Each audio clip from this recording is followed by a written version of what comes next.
Mic check, 1, 2, 3. We are live with no other than the man himself, the legendary man, the matchmaker, the colourful man, Rick Glazer himself in the building. How you doing, Rick? Good. I haven't been a matchmaker in 7 years, but I do everything else in boxing. But Hey, but I you don't do were a that anymore. matchmaker. You were? Yeah, I was. But once I got the cancer, I never returned because there was just too much of a commitment. And I didn't want to be committed to anything like that, where you have to go somewhere for a week at a time. And, it just wasn't a healthy situation for me, so I cut that part of the business out. But here I am. Look, fire away. Hey, respect to you, Rick, and we always appreciate you. We've had a lot of emails and a lot of people in the chat which Thank actually you. want to ask you questions. Fire And, away. they're going to come in. Some of them want to come in and just have one good question with you, and then they're going to come off. And this was what you said, that you were willing to speak to the chat, the subscribers, and to the boxing world. But No problem. today we're going to talk about something that we want to be educated, and whatever we've learned, we want to also teach the subscribers or the fans of the boxing business. There's Hmm. no one better to show the boxing business or even have that dialogue with, but than a man like you. So Thank you. I'm going to throw some subjects out there, and we're Hmm. going to hope to hear certain insight of the boxing business that we don't hear normally on these boxing talks. Hmm. So first of all, Rick, how you been though? You been all right? Everything's fine. Yeah, that's good. That's Everything's good. You everything's been bliss.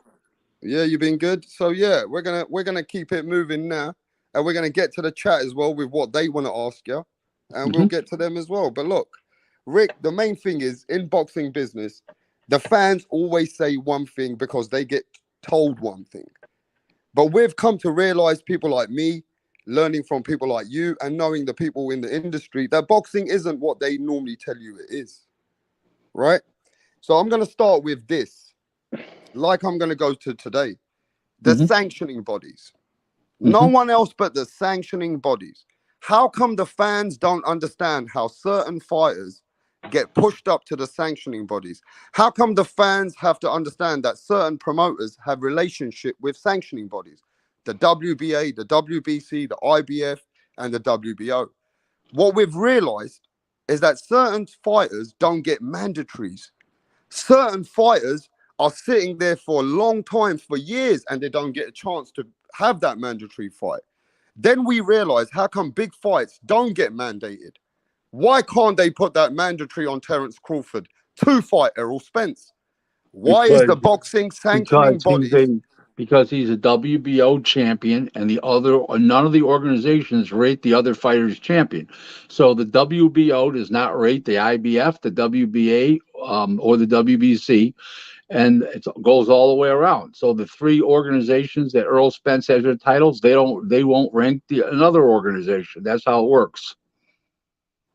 So the sanctioning bodies, right? What we want to ask, I want to ask you a question by question, is that Mhm. why is it that mandatories are waiting there for so long and they don't get the because fights? because there's a rotation system when people are multi-time champions.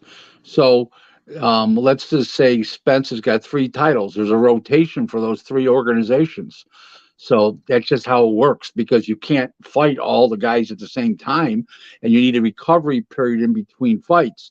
So it's on a rotation system. Okay, each individual title has its own. In other words, each champion has its own rotation system. They go to the mandatory, who's been the longest, and then the one that's in the shortest is in the back of the line. This is how it works, So and it what should about work that fighters way. It which, should work that way. but do you think mandatory, do you think sanctioning bodies should mandate fights They do more? all the time. But They it just seems like they don't put the pressure on the fighters, which the Oh, fights they want. that's not true. The IBF and the WBO put the most amount of pressure on them, and the WBA and the WBC put the least on. Absolutely, the WBO and IBF put a lot of pressure on for mandatories. Look what they But did. the Look what the IBF hasn't put wait, Errol Spence. Errol Spence has not fought any mandatory for his the- IBF belt. okay. Well, first of all, there was a reason for that. Why? Okay, the reasons was the COVID shutdown, and Earl was injured for a long time with the eye injury. Remember? That's why. So that's just the way it is. So basically, sanctioning bodies don't favor fighters, or they don't favor fighters because of their promoters' Oh, relationship they with get them. 100. No, no, I'm not saying that. Mm. But there was a reason for Earl. You asked me why, what happened with Earl, and I told you. Yeah, of course they favor him. Let me just tell you how it works. Okay, people are not getting these presidents, these organizations, and these rating chairmen these days are not getting paid off. They were one of the organizations in the '90s got caught, and then that whole thing straightened out. They favor fighters with certain promoters because those promoters put on their title fights. They're smaller organization title fights, they're bigger organization title fights, and they turn into true value. So what that means is fighters have a tendency, if they're getting $3 million and they got to pay 3% sanctioning fee, they tell the promoter, "Oh, put 750 on the contract." Okay, and then they get the rest of the money under the table, $2,250,000. They don't have to pay 3% on, right, to the organizations. So they And if give that under the table, basically. they basically, and they beat the organizations. Certain promoters won't engage in that. Okay, I know one particular promoter that will not engage in it, and the organization favors that promoter because he's straight up with them on the sanctioning fees. So now you said that, I want to go to a point with this WBO Sure. with Demetrius Andrade. Mm-hmm. Now, the WBO with Demetrius Andrade was a super champion, right? He No, was a super champion. No, he got after the Quigley fight, he became super champion, right? So if he is, I never heard that before. well, what I'm saying is, okay, Because super champion is only in the WBA, so I don't know what you're talking about with the WBA. They don't have a super champion. okay, so he wasn't elevated to the, so he was a No, WBO they champion. have a situation that if you're a champion, you've had so many defenses, you get a year and a half, or you're mandatory, not a year. If you've had a whole bunch of defenses, I don't know. I So don't know what let me the. just go to his situation. He had a belt. He gave up his belt, Mm-hmm, right, to go and fight Zach Parker. mm-hmm. Now, I seen your tweet. You say, do you want to repeat what you said on your tweet? No, you can say it. You've got a voice. All right, let me go back to your tweet. Give me a second. I'm going to go back to your tweet. But I know what you think about the situation with Demetrius Andrade. What do you think about it anyway while I'm finding your tweet? I think he's a very confused person. If he was younger, I would call him a young man, but he's 34 years old. That's not a young man in the terms of boxing years. And I think that his career is in shambles, and it's in ruins. That's what it is. Right, here it is. So Rick Glazier tweeted, Demetrius Andrade is the heartless wonder I've said he is. Now, Yeah. officially, he pulled out the WBO interim 168 title with Zach Parker. Andrade's Twice. career Wait, is whoa, in whoa, whoa, ruins. whoa, whoa. Twice. Twice. Yeah. I'm going to say why as well. He's Hmm. now torpedoed with his own career, refused to face Genovic, giving up the WBO 160 titles. Right? That was your Hmm. tweet. Yeah. Keep going. Now, no, I'm going to stop there. Now, for me, the only thing is he got injured the first time. So the first time he got injured, Are you talking about with Zach Parker? yes. Yeah. You okay? Assuming he was injured. Let's Yeah, assume so he was injured. he had to pull out the fight because he was injured, right? That's what they say. Right. Nobody ever saw any documentation that I know of. I've I never just heard want to about this be fair. I just documentation. want to be fair to the fight a little bit as well, Hmm. right? Yeah. Okay. Look, Demetrius Andrade, right? He got injured. He pulled out the first time. Now Hmm. then he goes up for the second fight, and for some reason they don't reach a negotiation. It goes to purse bid, and Frank Warren offers 4 or 5 times less for the purse bid. He offers 300 and something thousand. Okay. You're leaving out a lot of facts. Okay, well In that's the it, facts though. Frank no, Warren, no, but can I it's just not say the this? facts. Frank It's Warren, not the facts. how much was the purse bid? It's not the facts. But how much was that purse bid? I don't know, 350, three something, whatever. Let Yeah, me explain what the facts were. go on. He was supposed to fight Jenna back in a mandatory, and who was the interim champion, and he refused to take the fight, and he gave up the title. Okay, they could have stripped him, but he gave it up. Okay, fine. Okay, then he goes to fight this fight here. Frank Warren made him an offer that was much bigger than the percentage if he would have went to purse bid. Okay, he turned that down to go to purse bid with no representation at the purse bid. Well, what did you think? Frank was going to overpay? That's not going to happen. Yeah, but he Frank's a, totally Frank's paid a, fuck all. Frank's a legendary figure. Yeah, He but offered him great money. Rick, he offered Yeah. him nothing at the purse bid. Nothing. You didn't hear what I said, Rapstar. You're putting words in my mouth. Go Don't on. do that. Go on. I said he made him an offer for the fight before it went to purse bids of a lot more than what the purse bid would have been. He turned it down. Get the facts straight now. All Okay? right. Thank All you. right. Yeah, but I never said that he never turned that down. I already knew that Well, the wait, but negotiations. you acted like they just went to the purse bid. There was No, I already. negotiation. Yeah, but if you heard me clearly, that negotiations wasn't reached. Okay. He was offered, you're complaining about what he offered at the purse bid. He offered a lot more than that. Yeah. One-on-one before the purse bid, before it went to purse bids, where they couldn't make a deal. How much was he offered? Do you know? I don't know what the figure was, but I heard it was very, very good, is what they described to me. The person was very privy to the conversation, and he said, "I can't tell you, Rick, but it was a very good figure that everybody was shocked that he didn't take it because it was very good." Listen, Zach Parker wants to fight the guy. That I'll tell you. Okay, let's be fair then. Let's keep it fair then, Rick. I just want to be fair. He never took the money that they could have reached the negotiation with, right? Correct. Right. But when it went to purse bid, they offered him peanuts.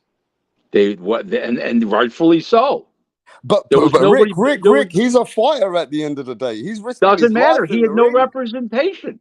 Where was his representation bidding for That's him? a gangster move on the kid. It's the way it's supposed to be. It's boxing. What do you think this is? The Ladies Squirrel Club for the faint of heart? Come on now. Please. Yeah, I hear you. But look at this, ladies and gentlemen. They will do this to you in boxing. If you don't it's normal business. Eddie Hearn would do the same thing. Bob Aaron does the same thing. They all do. How dirty, you don't have representation. But look how dirty that business is. Look how dirty that is. It's not dirty. It's normal business. Oh, fuck. Rick, the man's going in there, right? And he's a fighter. He's getting 1 point. Rapstar. Can I finish? Wait, Rapstar. Please. Rapstar. You know how much it costs to put a purse bid in a fight? No, I'm asking you. Talk to me. Well, it's a $5,000 entry fee. You have to fly somebody to Puerto Rico. Frank Warren sent his son there, Francis. Okay, they went through the whole shooting match. Okay, it probably blew 12,500. The fight's not even going to happen. Okay, you're going by what they bid at purse bid. They made him what I was told was a very, very, very good and fair offer, and he turned it down. Well, when you turn stuff like that down, this is what you get. And then you can't blame him for taking the fight.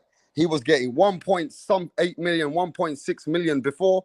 And then all of a sudden, he's supposed to take 180 grand.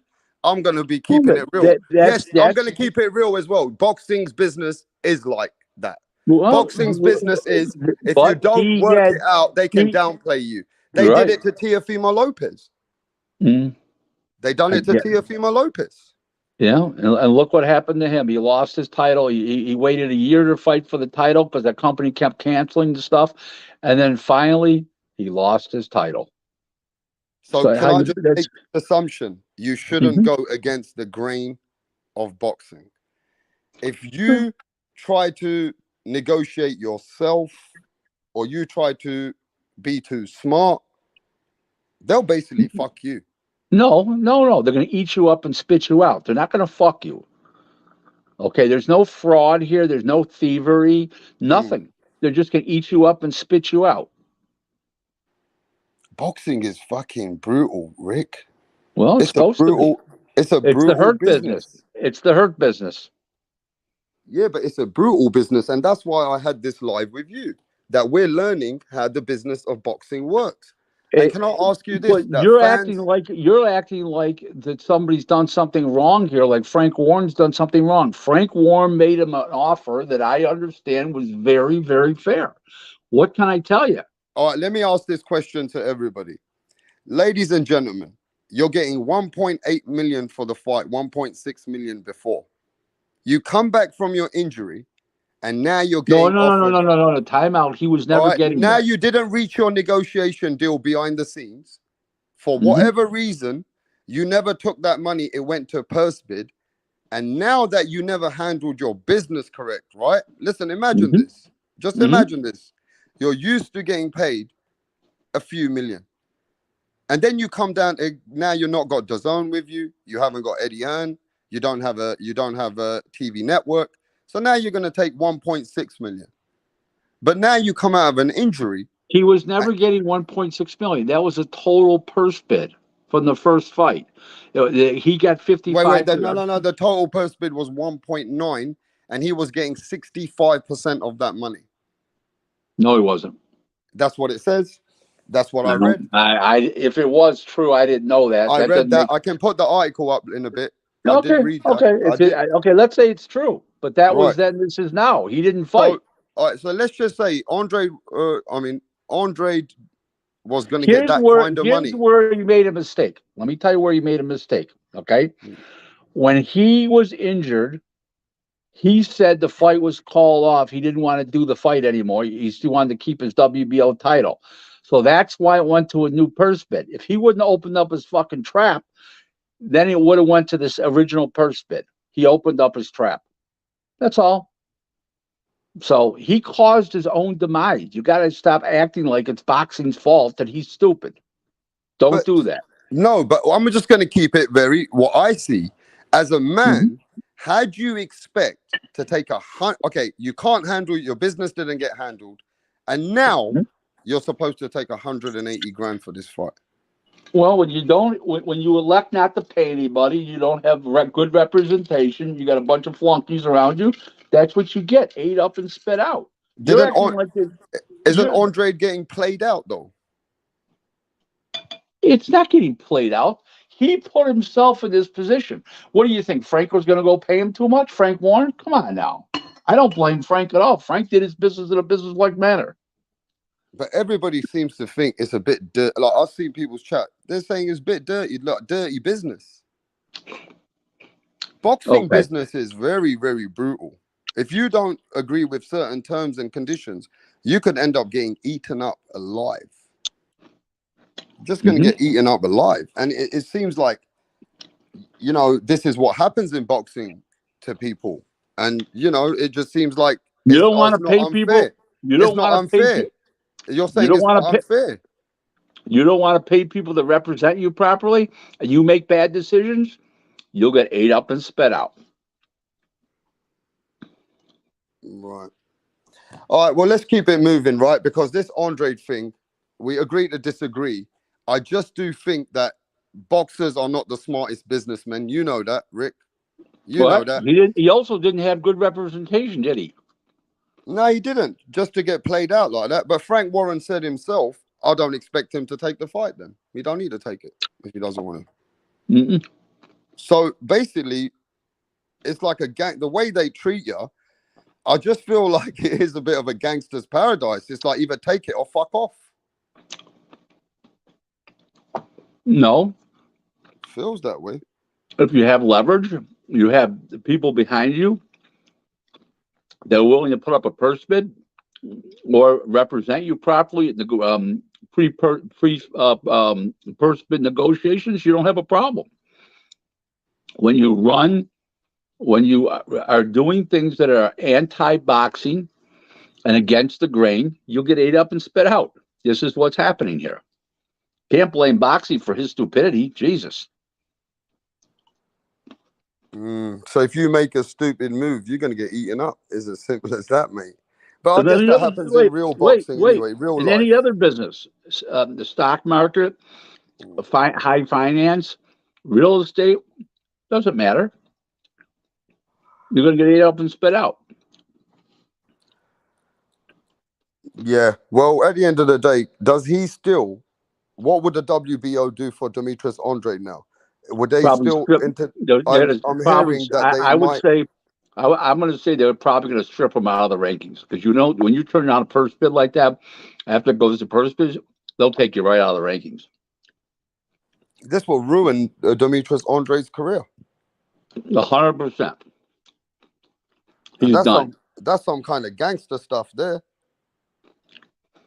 Brought it upon himself. I don't feel sorry for him. Okay, I hear you. So let me just say what it is then. If See you are what this not a guy smart, says right let me here, just Toby. Read what Toby says. Read that right there. go on. Read it. Toby says they do to you in any business. Rick is 1000% right. But I'm Thank you. going to say this, ladies and gentlemen. If at the end of the day, right, you get blackballed in boxing, you get treated like a piece of shit. A boxer can be somebody who's just treated like he's a ragdoll. At the end of the day, if you can't handle your business correctly and you're not a smart man, doesn't matter how good you are in the ring. If you ain't smart, you're going to get fucked up in this boxing. You get eaten up, you get chewed up, and Rick Glazer's saying it himself. So where did Demetrius Andre really go wrong? Because when he left and Eddie Hearn didn't want no more business with him, he had a great venture with Eddie Hearn. He made multi-millions with Eddie Hearn. And then holding that belt, why did he let it go when he didn't handle that business correct? He should have kept that WBO belt Because he's a with gutless them then. wonder. It all goes back to the same thing. He's a gutless wonder. Man, it is what it is. There's nobody feels sorry for boxers when they get eaten up alive. You know what I'm saying? At the end of the day, boxing is one of those brutal sports. It's a brutal sport anyway. You know, it's just a gang. To me, it feels like a gangster's paradise. But I'm gonna go to this now. My We've been having my a my saying applies. Sometimes the biggest fight is getting to the ring. Thank you. let's move on from Andre then, right? Rick, at the end of the day, I've had a lot of people having these conversations with us. They've been coming over here. There's been debates. There's been wars on this rap star boxing. And if you've got a question for Rick and you want to come and ask your question, you can have an opportunity. I'll send the link. One question you may ask, like you said you want to ask, you can ask that question. My thing is this, Rick. A lot of people don't give that much respect to modern era boxers compared to the golden age boxers. We have this debate all the fucking time that Mhm. boxers in the past were better boxers than the boxers of today. Mhm. And we also have these debates that these boxers today didn't have it as hard as the boxers in the past. Was it Mhm. two different sports when you see the boxers of the past fighting 15 rounds? Because we compare to those guys to the fighters of today that fight 12 rounds in a 4-belt era. Now, the argument yesterday we had was the 2-belt era was more prestige than the 4-belt era. You've lived this time and that time.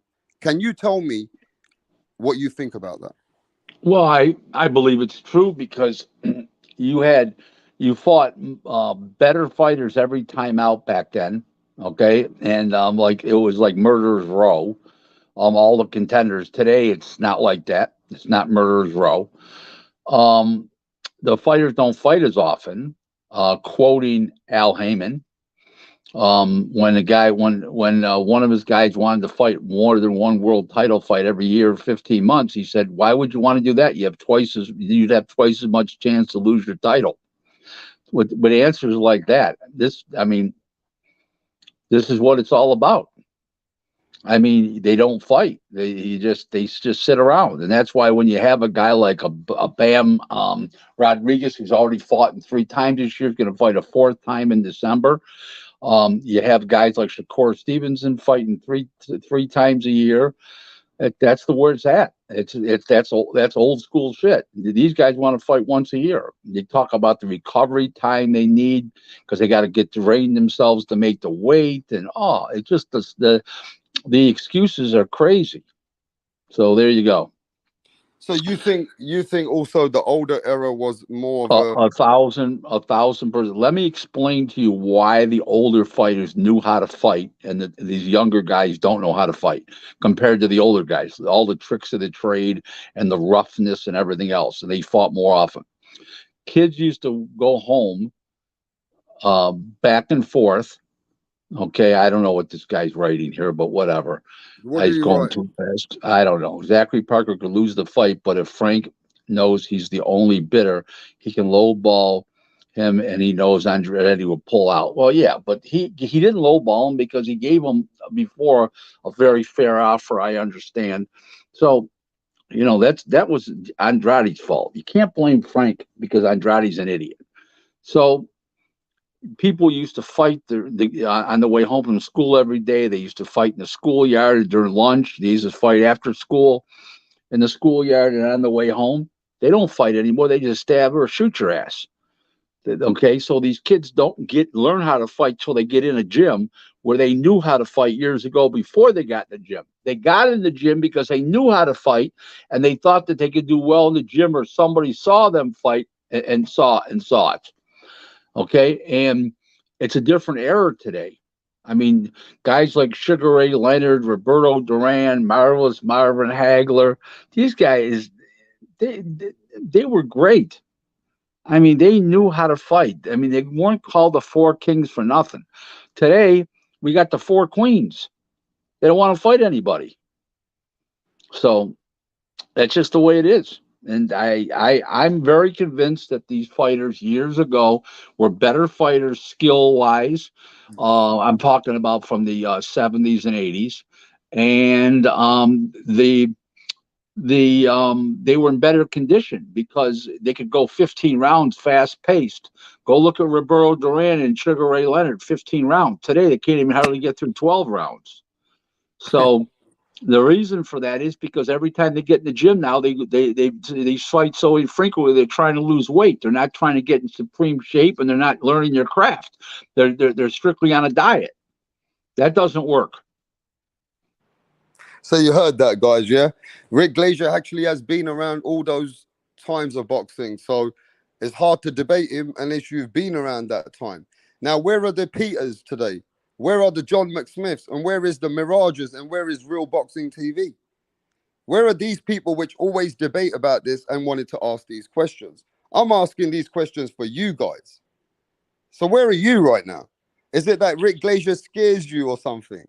I don't know what it is, Rick Glazier. You come out with some stuff that people are scared to even ask a question. You know, I'm It's here to. listen. It's my business. If I didn't know my business, I'd be bankrupt. No, but look, Rick, I'll be honest with you. It is your business. But one thing I've noticed, and I've done a lot of research, I wouldn't speak boxing with you if I didn't know my boxing. I know a Mhm. certain amount. I've been around people like you and people out there who I've learned from, and I'll take a Mhm. page off everyone's book. What I can say to you, boxing is not as clean as it looks. Eddie Hearn, Bob Arum, Al Heyman, these people with Frank Warren who are in this business, the Oscar De La Hoyas, these people are all out there to protect their own brand and their own fighters, their clients. They're At the not end of wrong, the are day, they? They're they're not not wrong, wrong. are they? They're not wrong. But the fans don't get what they want because these guys are there to do what they take for their business. And they're not worried about the fans. Business makes first sense to them, then they'll introduce it to the fighter. What I've noticed is these guys have also had lawsuits against each other. You know, there's things that's happened behind the scenes with Oscar having a lawsuit against Al Heyman, Bob Arum having a lawsuit against Al Heyman, Bob Arum telling Eddie Hearn, get the fuck out of my business and stop fucking trying to purse bid against my fighters. I'll teach you a lesson. And things like that. Um, is it such a business that you would say is a very, very crucial business where these guys, they're cutthroat businessmen, and it's not going to be a network where we're going to get like UFC where the number one and number two fighter will fight each other more often? Is it because we have too many promoters and they all work against each other? Um, UFC is a monopoly. Boxing is open competition. Mm. So I don't, it's a completely different situation. UFC bought all their competition out, basically speaking, except the one brand, and they're on their own network. They have Showtime. So it's a little different. You're comparing apples and oranges, Yeah, but what really. I'm saying is we're never going to get the fights like those guys are because we have too many promoters, and these promoters are No, not really hand in listen, hand. we get a lot of good fights. We saw Oscar Valdez and Shakur Stevenson this year. I mean, Wilder and Fury fought. Within the last 12 months, there's been a lot of good Yeah, but fights. Oscar De La Hoya says himself, he goes, Al Heyman is murder to do business with. Well, Bob that's Arum because, says Al Heyman is murdered. Eddie well, Hearn but says but but Bob but Arum but is a whoa, whoa, bully. whoa, whoa! But Oscar and Bob do business, and Eddie and Oscar do business, and Bob and Eddie Hearn do business. It's always Heyman. He's the great obstructionist. So it's what I've said all along. Yeah, but Eddie Hearn also said that Bob Arum is a bully. And Bob Arum is a He may man be, but that's they do tough. business together. They've done in the last 4 years. They've done a whole bunch of fights together. Mm. So So the man when who's it the comes, hardest, so the man who's the hardest man to do business with is Al Heyman, is what you're yeah, saying. he's impossible. He's a closet egomaniac. Well, I'm gonna get to that next, yeah. But we're gonna talk to the people. We got John McSmith, Max from New York. How you doing, John? Hey, Rapstar, I'm fine. Thanks. How are you? I'm good, man. We got Rick Glazier here. We got a question for him. Yeah. Hey, Rick, how you doing? Good. How are you, John? I'm fine, thanks. I was just wondering, in today's boxing, you have the Saudis, whatever they're doing, putting up the money or sponsoring Hmm. these fights or bankrolling it or whatever Hmm. it is they're doing. I was wondering if that's any different than like when the Philippine government did the Thrilla in Manila, or when No, Ali was no, fighting Zaire. very good comparison. Thank you. 100% correct. Yeah, spot on. That is Spot the on. same Just like kind of 5 years ago, Aaron was doing those fights in Macau. Same thing. The government was coming up with the money. right. So it is the same. So this is nothing new. It was they were doing it back in the. Was that Don King that was doing that, or? Well, that was Don King got the money for the Thriller in Manila. Yes. Hmm. And it's the same story like the Rumble in Zaire when they fought there and whatnot. It's these All the governments are putting up that money to bring in. all the same stuff. They want publicity. That they're open to do business. The commerce for commerce for tourism, and they're open to do business. And that's how they do it. And they were getting fights, and then the Saudis are also doing this golf tournament thing. I believe it's the Saudis are doing this golf tournament with Yeah. with the professional golfing tour. They're going boxing and golf. So yeah, Well, they've got that's what they're Formula One doing. going over there too. Yeah, Formula One. Yeah, yeah, Yeah. yeah. Most people. I didn't say Formula One because most people that talk boxing don't really know too much about golf and Formula, especially Formula One. I know Formula One though. I watch that. I'm a big NASCAR fan and a big oval track fan in general. But yeah, I do watch the Grand Prix races when it doesn't interfere with anything I'm doing. But I watch every single NASCAR race on the Saturdays on the Xfinity and Sundays in the Cup Series. Really, I would never pegged you as a NASCAR guy. I watch every dirt track sprint car race on the YouTube in the middle of the night. Look at Kyle you. Larson. Oh yeah. Okay. Oh yeah. Hey, listen, never I judge a watch the book by its midgets. cover. I watch it all. I watch the super late model dirt. I watch them all. So Hey, Rick, I've never asked you this before we get to Max as well. John, mhm. stay there, mate. Um, is that what's your second best sport? Or no, or wait there. What is your best sport? Is boxing your first best sport? Well, it's my living, so yes, it is. But auto racing. I also know baseball. Believe it or not, I watch every Yankee game, and I make decisions like the manager would make. So that's every game I make the decisions on my own. I'm pretty good actually. I was actually better than Joe Girardi was, John, when he was the coach. I'm even up with Boone.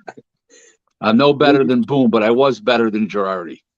Well, what do you think about our Pujols hitting 700? I thought that was fantastic for baseball. Couldn't be happier. I mean, I don't. Somebody asked me, my Albert Pujols fan. How can you not be? He's been a true professional since what, 20 years now, maybe 21. Hit 700 home runs. I mean, how can you not love this guy? Never caught in a steroid scandal. How can you not love this guy? Seriously, now, right? And I would argue that he and shoot, I can't think of his name right now. The catcher for the longtime catcher for the Cardinals. That those guys Oh, were the Molina. best catcher. Yeah, that Yeah. they were the best catcher first baseman duo in the history of baseball. Oh, yeah. They had a move of picking off guys. That they picked off guys. It had to be more than Well, most. I could talk baseball for a long time with you, but we're not here to talk baseball tonight. So fire away with the boxing questions. Oh, Hey Max. sorry. Yeah. Well, hey, I'm a longtime Yo. Cardinal fan, so Yeah, Max. What's Yeah. up, mate? Hey, what's up, Rapstar? How you doing, Rick? How are you? Who's that? My name is Max from New York. Hey, Max, how you doing? Good. So I'm a younger cat. I'm in my early 30s.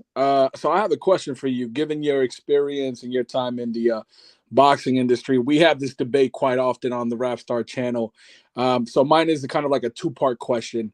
Would you consider Canelo Alvarez a elite fighter? Recently, I heard one of my favorite boxing historians, Teddy Atlas, say that he was overrated.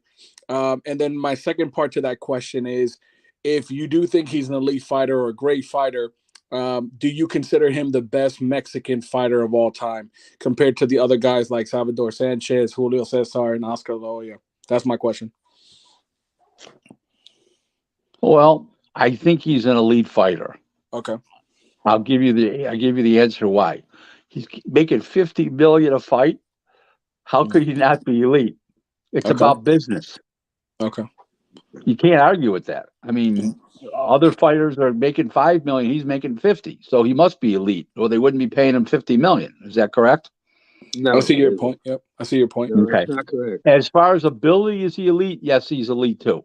He blazed through the super middleweights to four. Yeah, he lost to a bigger guy with a weird style at light heavyweight. But as far as the best super middleweight in the world, he's the best super middleweight in the world. He's Okay. definitely elite. There's no question about it. He's a first ballot Hall of Famer. There's no reason why anybody would not call him elite. I love Teddy. I think he's great for boxing. I think he's a great guy. I like his moral fortitude, his principles, but he's not always right. Mm-hmm. Okay. Okay, so I'm not always right. We're only human, right? But Yeah, I definitely consider him elite. Now, what's your next question? The second part of my question was, do you consider him, or is he in the talks to be the best Mexican boxer of all time? Well, Salvatore Sanchez probably would have been if he didn't die at age 22 or 23 in a car accident. That would be one. Finito Lopez was sensational, but he only weighed 108 pounds or 100 and whatever what it was. A very small guy. So I wouldn't say he's the best Mexican boxer, of all time. But I will say he will be a cross between great in ability and financially the biggest earner of all time. But size has something to do with great. Mm-hmm. Okay, and I'm sorry, size has nothing to do with great. So a guy can be real little and be great. It doesn't matter. Size doesn't matter. But in the United States, it's always the bigger the better in everybody's mind. Correct. Right. It's more prestigious to be the bantamweight champion of Mexico than the heavyweight champ of Mexico. So think about that for a moment. Gotcha. Yeah. Well, thank you for answering my question. You have any more questions? Because you asked they're questions. gonna ask you a question again, but let's just move it around, Rick. I still got to keep it to this point. You being in the boxing business, is the boxing business one of the toughest businesses you would say, or is it a business that you need thick skin for? What's your advice for people who want to get into this business? The wrong business to get into, because you have to be a combination of too many things to be successful. Okay, and that what you have to be streetwise. You have to know the science of boxing. You have to know the business of boxing. You have to have the connections, and you've got to have an outgoing personality. A guy who doesn't have an outgoing personality is going to get ate up and spit out. Eddie Hearn's got an outgoing personality. Bob Arum, Don King, Frank Warren, the list goes on and on. Quiet people don't make it in boxing. You've got to go out and make your own name by exerting yourself, through your vocal cords and your mouth and your brain. So it's a very, very hard business. And like I said earlier, if you're not on top of your business, you're gonna get ate up and spit out. Okay. So it's a business not for everyone unless you have the mentality for this sport. Right. You got to be a combination of too many things. You got to have thick skin. You got to be streetwise. You got to be city slick. You got to be you got to be the same. You got to be relentless. You got to be have a fortitude to strive forward. You got to be intrepid. I'm all those You can't have things. any morals. You can't have any value. No, I'm just kidding. No, that's not true. That's not. I tell fighters all the time they shouldn't be fighting anymore, and I'm not putting you in a fight, even though I can make money from them. I told a kid that fought for the world title, I looked at him when the fight was over. He was 37, 36 going on 37, and in 2005 this was. I looked at him and I said, "You've laced up your gloves for the last time. You're not going to fight anymore." He got stopped in the 9th round, and he had a good career, had 2 world title shots. His name is Billy Irwin. He was a Canadian Olympian. He fought Paul Spadafore, Juan Diaz. He fought Spadafore, lost a decision for the IBF title. He's #1 contender. And then he was a voluntary defense for Juan Diaz, and he got stopped in the 9th round. There's Paul right there. I worked with Paul. I was lucky enough to do so. Yeah. But it was basically the situation where I told him he's going to fight for the last time. And by law, for the following year, I had to make him offers because I didn't want to get sued. And I called him up and told him I had offers. I said no. And he said, no, I'm not going to fight. And years later, he thanked me for not using him, just using him as a financial, as a cash cow for me. And I could have done that because he was coming off a title. He was an Olympian. He was he just come off a world title loss. He was a 2-time challenger, and he could have made a lot of money. But I didn't want to treat him like that. And no fighter deserved to get treated like that. Now, he also wasn't desperate for money. He had saved his money, so that was a good thing. I'm just glad he wasn't desperate, because if he was, he probably would have fought. Well, let me ask you this: does of these 4 sanctioning bodies, does any one of them stand out as like more prestigious or anything like that? It used to be the BC and the BA at one time, then the BC, then the IBF, the WBO, but they're all pretty equal now. They've all been around. The WBO has been around since '88, I think it's been. That's 34 years. They've all been around a long time now. The IBF was formed in, I think, '83. I might be off by a year. It might have been '82, but '83. Yeah. So they're all prestige. Just to let you guys know that there's something that's never talked about in boxing. You want to know what it is? What's that? Mattel, Wrapstar, you listening to this? I'm hearing, give me, mate. Okay. All 3 of the other organizations after the BA were all formed by internal disputes in the WBA. So the WBA had an internal dispute with a group of gentlemen, and they formed the WBC. Then the WBA had a dispute with Bobby Lee, and he went out and formed the IBF and the USBA. Okay, that was in '82, '83, and then Pepe Cordero had a fight with the WBA, and he went out and formed the WBO. Of course, he's passed on now, but that's beside the point. So all 3 organizations were spawned by internal disputes from the WBA. Nobody talks about that. Well, that's very interesting, because WBA goes back to like the 30s or something, doesn't it? Yeah, I think maybe the 40s, but yeah, correct. And the WBC was formed with this dispute. Then the IBF was formed with the internal dispute, the WBA, and then the WBO was formed from an internal dispute. So there you go. That's how the four organizations came about. Funny, isn't it? Whatever happened to the NABF? NABF is a division of the WBC. It's their North American belt.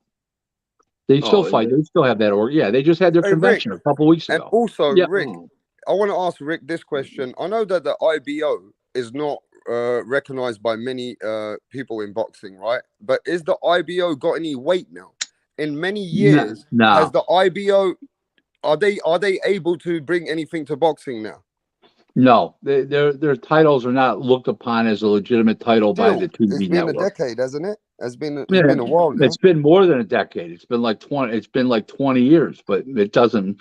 Time is now. Lennox Lewis was an IBO champ, along with the other belts he had. So it just hasn't cut the mustard. So IBO is still out of the scene. They're not bringing. They're not able to bring that into boxing yet. No. Okay, Frank, how you doing, Frank? I'm okay. How about you, Rapstar? Hey, we're chopping it out with one of the OGs, one of my mates. You know, Yes, and sir. you know what? I'm gonna say this: smash the like button because we're bringing you an explicit with Rick Glazier here. Rick Glazier don't hold back on Rapstar Boxing. It's not like he's talking to fanboys out there on other channels and shit. You know, we'll ask the questions and he'll talk to us. Like you guys are laughing, but he's right about that. So just to let you know, let's go. I've noticed Rapstar's the only channel that Rick Glazier will just be straight up. Well, I've seen him on other channels. I'm gonna tell you something, and I'm gonna give you a compliment, Rapstar. You edge people on, you try to edge me on. I get all that, okay, but the questions that are asked, whether it's tonight by voice or on the scroll along the thing, are far superior questions compared to most all. The only other one that compares is True School Sports. Brandon Taylor, his questions are very good, comparable to yours. Just to let you know.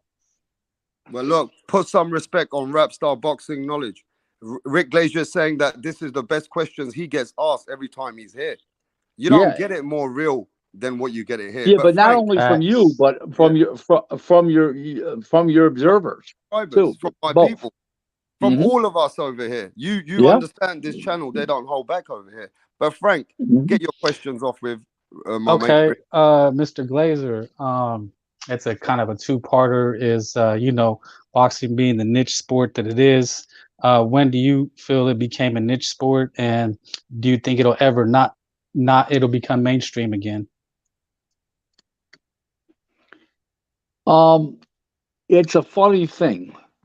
Boxing is mainstream for the people that want to watch it. It's not mainstream for the general sporting fan. And I think that's the question you're really asking, isn't it? About when will the general sporting fan come back to boxing? Is that what you're saying? Just being in the front page, being on, having there's no front page anymore. TV, newspapers don't have boxing writers anymore. They don't have horse racing writers anymore. They have football. They have the team ball and stick sports. They have, some of them have NASCAR because, some of the southern states have the NASCAR writers. They write for their newspaper.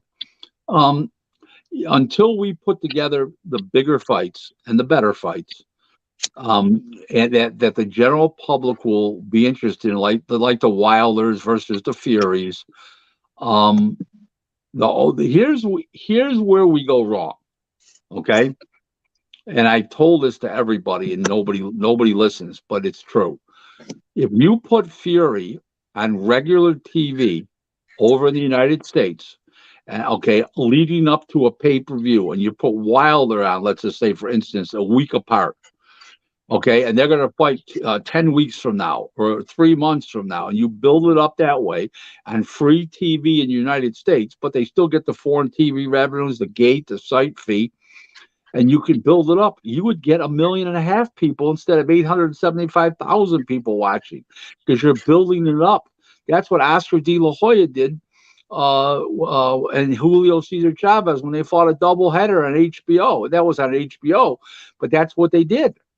Okay, and that's how you build fights up. But these fighters, they don't want to fight unless they're getting, 30-40 million dollars.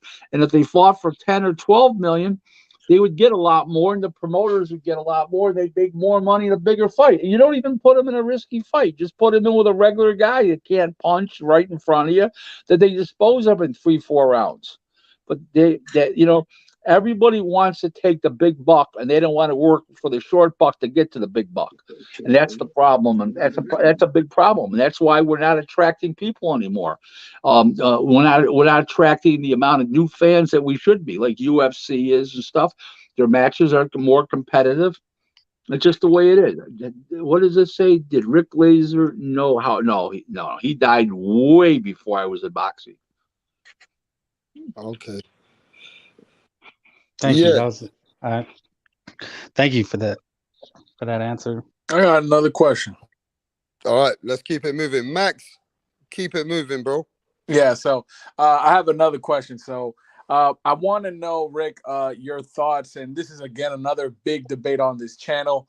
Do you believe in the concept of boxers ducking each other? And just to give you a little bit of context, a lot of people on this channel, and I feel like mainstream media, is really pushing for the fight for Canelo versus David Benavidez. Do you believe that in any way, shape, or form, Canelo does not want to compete at the 168 level against maybe like a mandatory like a David Benavidez? Well, there's a problem, and nobody recognizes the problem. Let's hear it. Okay, the fans don't, and the media. The media doesn't get boxing at all. They know less than the fans. You want to know the truth? Okay, so here's the problem.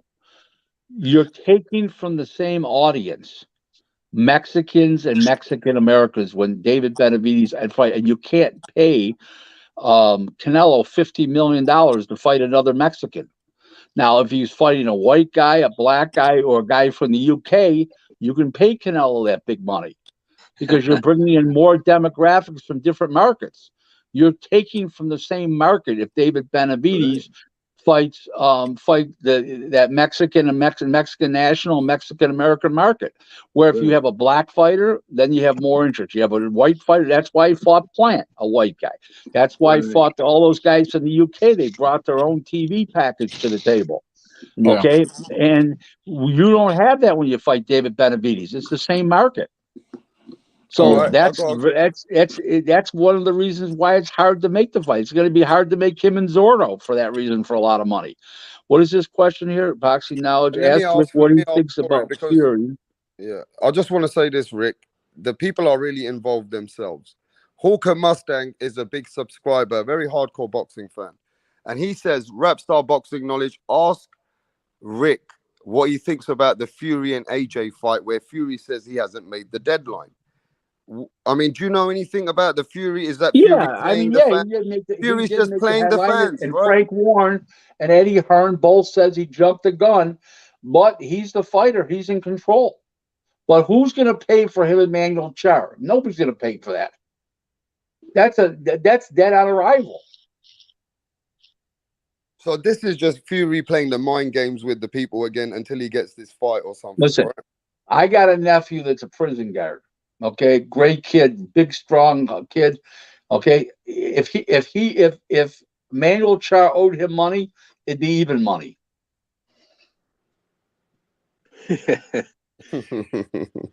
All right, we got another question from the one and only Punch Drunk Boxing. Says, do promoters notify a fellow promoter not to bid on a particular fight?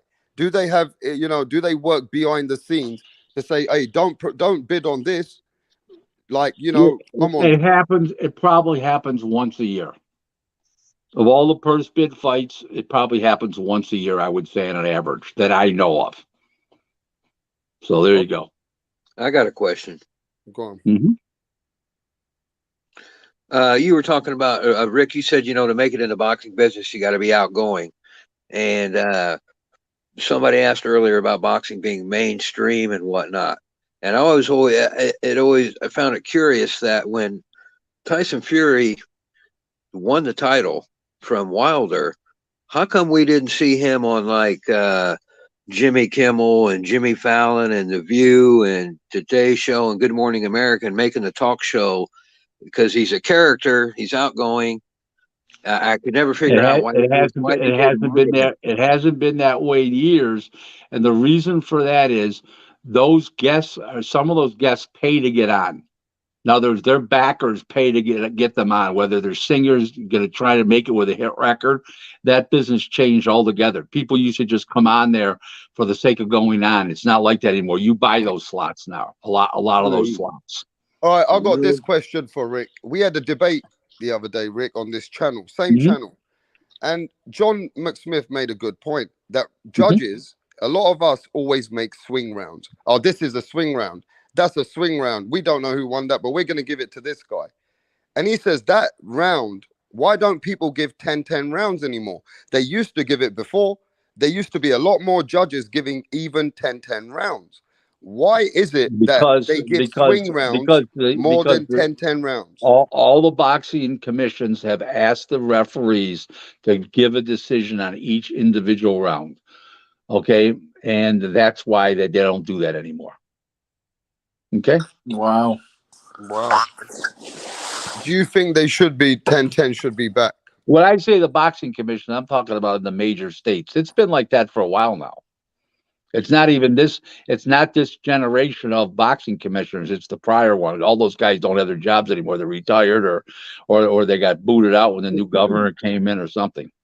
Now, wait a minute. You're saying that it's up to the state athletic commission, and that some of them, it's not a rule. They've No, somehow they just asked want it. these They want a judges. definitive answer to every round. They want a winner to each round.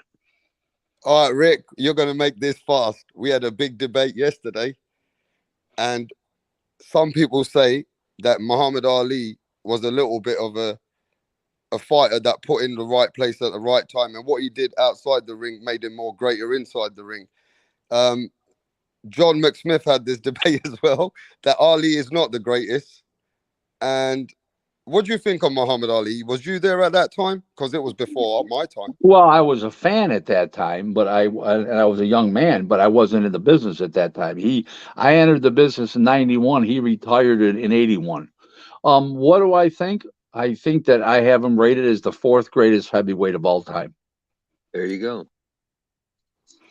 Thank you very much. Okay. Hey, okay. So, John, you're right. He's not the greatest, then, is he, for some people? He's not the He's No, greatest greatest. at he's greatest at taking a punch. I mean, he really was. no, the greatest heavyweight of all time. Now, you got to remember something. Joe Louis was a lot smaller than Lennox Lewis, and but the times change. And if you got to say if Joe Louis fought in the same era of Lennox Lewis, how big he would be.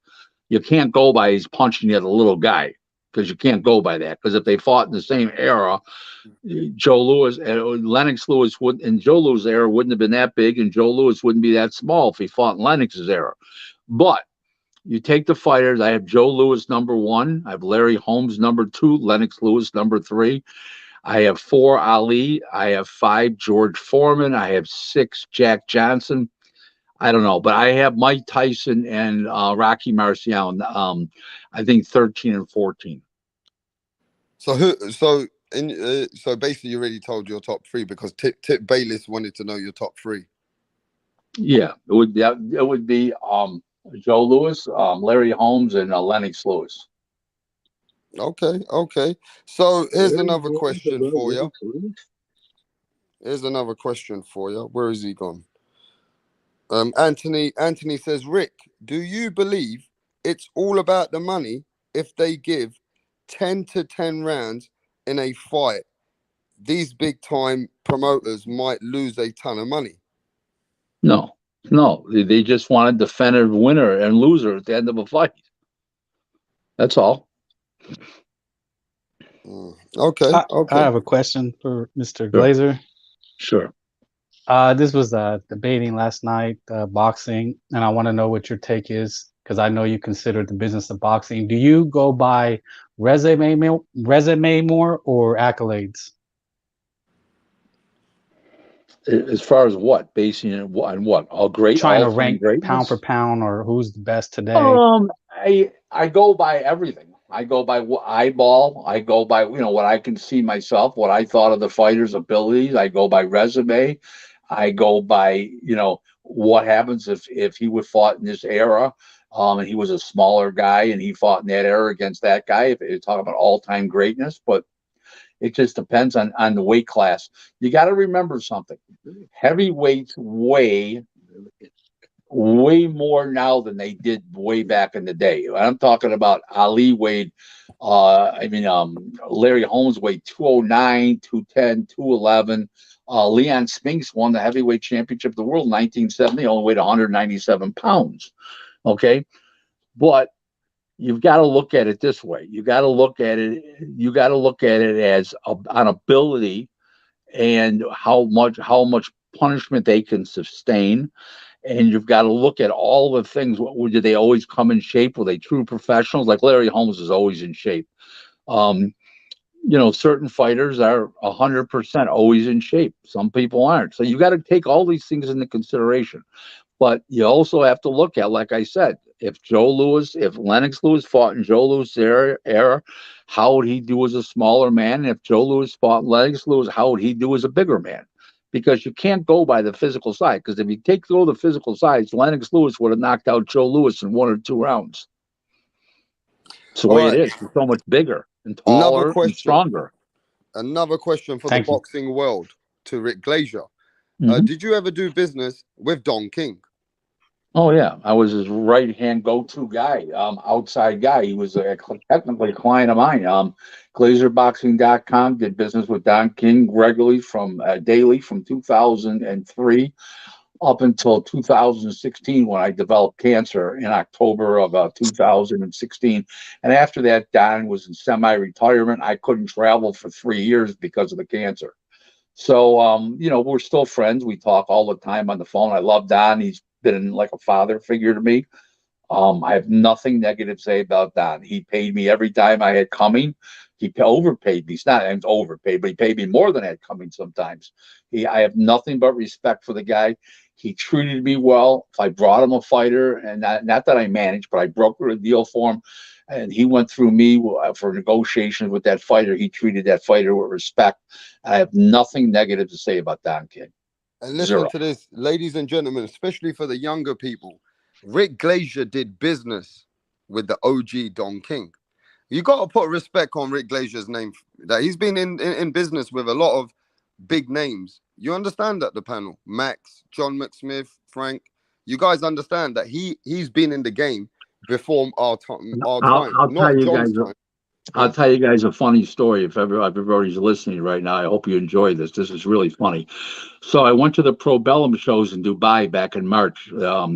One night, Regis Progress fought Tyrone McKenna, and the other night, my man there, Sonny Edwards. He's not my fighter. I just love watching him. He's ring brilliant. He fought in the back-to-back nights at the tennis stadium there. So people from the UK and Pakistan and India, and I'm trying to think of all the countries coming up to me and calling me a legend and legendary and stuff. My wife's standing right next to me. My wife says, I'm married to him. I don't think he's any legend. So other people might think I'm a legend, but my wife keeps me grounded. She bring you down to earth again. Yeah, people want my autograph. People want my picture, a handshake, whatever, knowledge, questions. But my wife's sitting there shaking her head and saying, oh, my God. So there you go, guys. So Don King preserves to be a good guy that people don't like him because one of their favorite fighters said, right, that Don King cheated him. And, no other than Mike Tyson. Do you know anything about this? Because in Mike Tyson's documentary, he says, look, Don King did some dirty moves to me. He took some money. And do you know anything about this? Did Don King cheat Mike Tyson? Did Don King play Mike Tyson? I'll say this. It was in Mike's mind only. Don settled out of court. Don sued him. Mike sued Don for $150 million. And there was 14 million missing. I've explained this many times to people.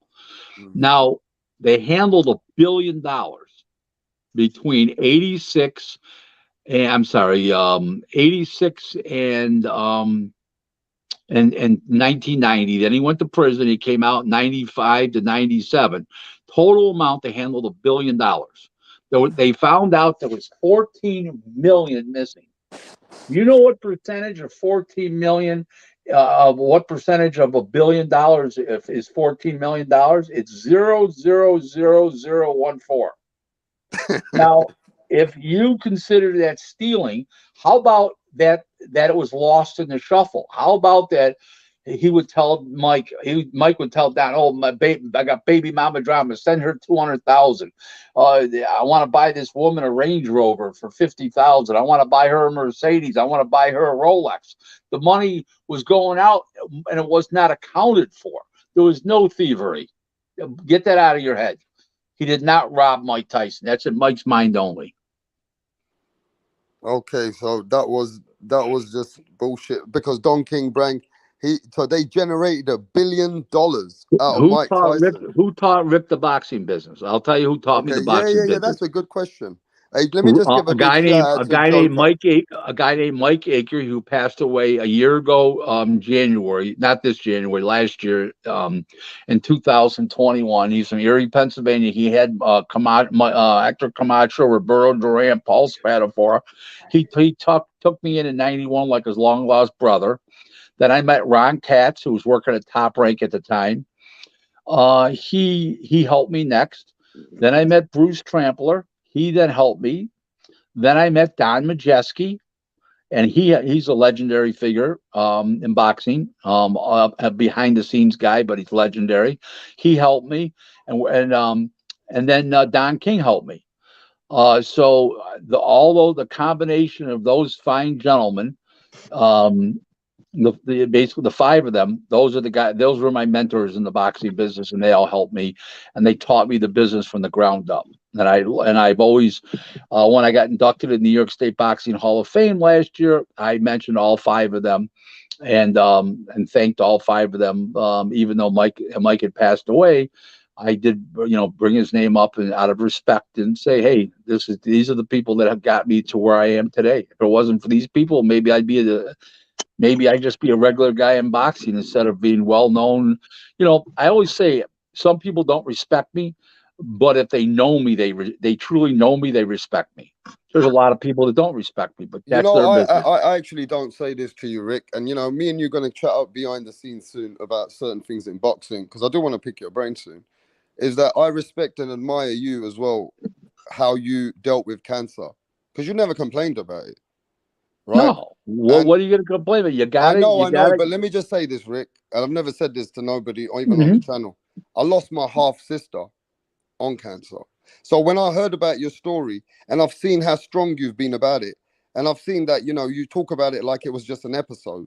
I've got to say that, that was maybe a journey for you, that you must have seen something that only you can explain to yourself or to the people. What was it like? Well, the doctor gave me 6 months to live. Didn't think I was going to come out of the hospital alive at even one point. Then he gave me 6 months to live. And here I am. That was in 2016 to 2019. I found I had cancer October 3rd of 2016. And I got off of the chemo treatments and the another program that they had me on. That was April 3rd of 2019, and I went to my first fight back. I went to the Tyson Fury fight in Vegas. I was invited out by Top Rank, Bob Arum and the guys, and they invited me out.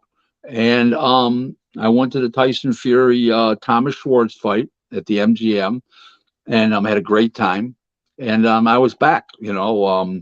I didn't shut down while I was sick. I was on my deathbed and I was still making deals. I had my tablet, I had my phone, I had my pad and pen, and I was moving along and doing business. Don King is a crook and stole 50%. That's not true. Please.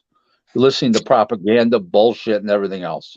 There was no lawsuit that Don lost that was 50%. So that gentleman is incorrect. And I'm only saying the gentleman because I don't know him, but let's assume he's a gentleman. Okay, so So I going back to the cancer. yeah, It is because what there's it is. people listening today, Rick, that might be going through this, and I want Well, you to tell, you maybe you got can help somebody. there's a bunch of things about cancer that are different than a heart problem or something like that. Okay, you got to listen to your doctor. You got to do what he says. Whether he's standing in front of you or a treatment he's going to give you, or you're on your own and you're in between hospital stays. When they give you the chemo for 4 straight days every 21 days, you just got to listen to your doctor. You have to have a reason to live. I had a reason to live. I have successful business. Other than the cancer, I was in good health, and I had a great wife. And I didn't want to leave my wife. I mean, permanently, in death. And I struggled there for a while, but as far as physically, not mentally, but I physically struggled. I almost was out of it a few times, and I pulled through. And here I am today, sitting in front of you, still talking, and it is what it is. I'm a man, and nobody can take that away from me. So I told the doctor told my wife, start making arrangements. He says, Doc, you don't understand. My husband's different. My husband's an animal down deep. And he said, I hear this from people all the time that love people say, oh, he's going to make it. It just doesn't happen. Please start making arrangements. A week later, she sees him again.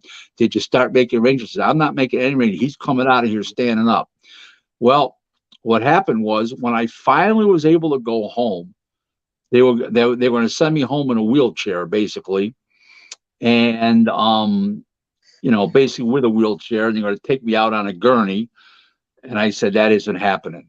So I made them for 1 week pump me up with protein and steroids, and I walked out of that hospital standing straight up, and people were clapping and cheering and screaming, and happiness. They were screaming. They couldn't believe it. Now they did put 4 guys around me. They were big guys because they thought I was going to go fall down and stuff like that. That I would sue the hospital. They actually made me sign off on a piece of paper that I couldn't sue the hospital for walking out. In other words, on physically walking out, that they had suggested they were admitting up me going on a stretcher and then giving me a wheelchair. And I said, I'm walking out of this place, and I walked out. And they guarded me, and I walked out. That was a little, weak in the legs. Don't get me wrong, but I was able to walk out on my own. Nobody was holding me up, and I had really been through it. I was on my deathbed for 65 straight days. I had, like I said, from the beginning to the end, I took chemo for 32 months. But you got to do what you got to do in life, and I did it. Man, respect to you, Rick.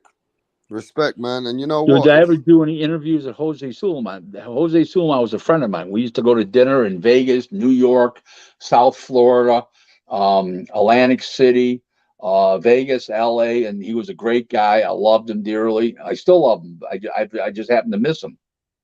So great guy. Nothing but respect for Jose Sulaiman. Right. Now we're gonna ask you. And by the What's way, your... it says, did I do any interviews? I'm not in the media business. My company, glazerboxing.com, is a world 24/7, 365 worldwide provider of quality supplemental services to the professional boxing business globally since 1991. I'm not in the media. Don King cheated Ali.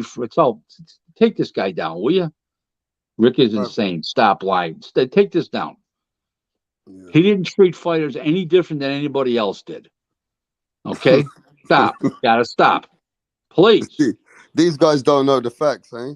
No, they're just going by. They listen to media propaganda. Stop. I know. Yeah. So, Rick, what? Another question for you. So, what is it that you see today that you would want to see? How would you change some parts of boxing to make it a bit more, maybe? Is there anything you see, any gaps in boxing right now? If somebody gave me a magic wand and I was the czar of boxing. Yeah, that's what I want. Okay. I would say that every single show that's a mega show where it's on pay-per-view and stuff like that, 10% of the money from the top has to go to the undercard. So in other words, what that means is if you gave the fighters $50 million, you've got to put $5 million into the undercard. and okay, as a promoter, that's all there is to it. You don't take it from the fighters, but you just say, okay, you're going to get 50 million. Okay, you got to put 5 million into the undercard. They don't do that. That would be the first thing I would do. Second thing is I get a pension fund and a pension fund and health insurance for fighters that are American citizens or living in America that have green cards. Okay, that's what I would do. I'm talking about in the United States, by the way, folks. So those are some of the things I would do. I would have it so the events are spaced out, so we don't have 2, 3, 4 fights at night on TV and streaming and all this, where it's mass confusion. I would have shows that come from England in the afternoon, like it is now. I'd have a maximum of 2 shows nationwide on a Saturday night, and that I just some of the We were small things talking I would about do. Friday night boxing. We're missing that time when there was Friday night boxing, boxers coming Well, up. I would say sometimes of the year, especially in the winter time when there's no NFL football, it's over with. I would say Friday night fights would be great. You can't do Friday night fights really in the summertime as much because people are out and about on Friday nights, but you can most of the country's under snow. So it just depends on the time of year. There's a whole bunch of things I would do differently, Of and course. those are just some of them. All right, another question. Good old Bob Arum, the Bob Father. The whole boxing YouTube world, they always, about Bob Father. The Bob Arum is a guy that there's a myth, or is this the facts? We don't know. But is Bob Arum a man that you can't cross in boxing? It'll come back to get you. I've never crossed Bob, so it's never happened to me. I think Bob is the greatest promoter of all time.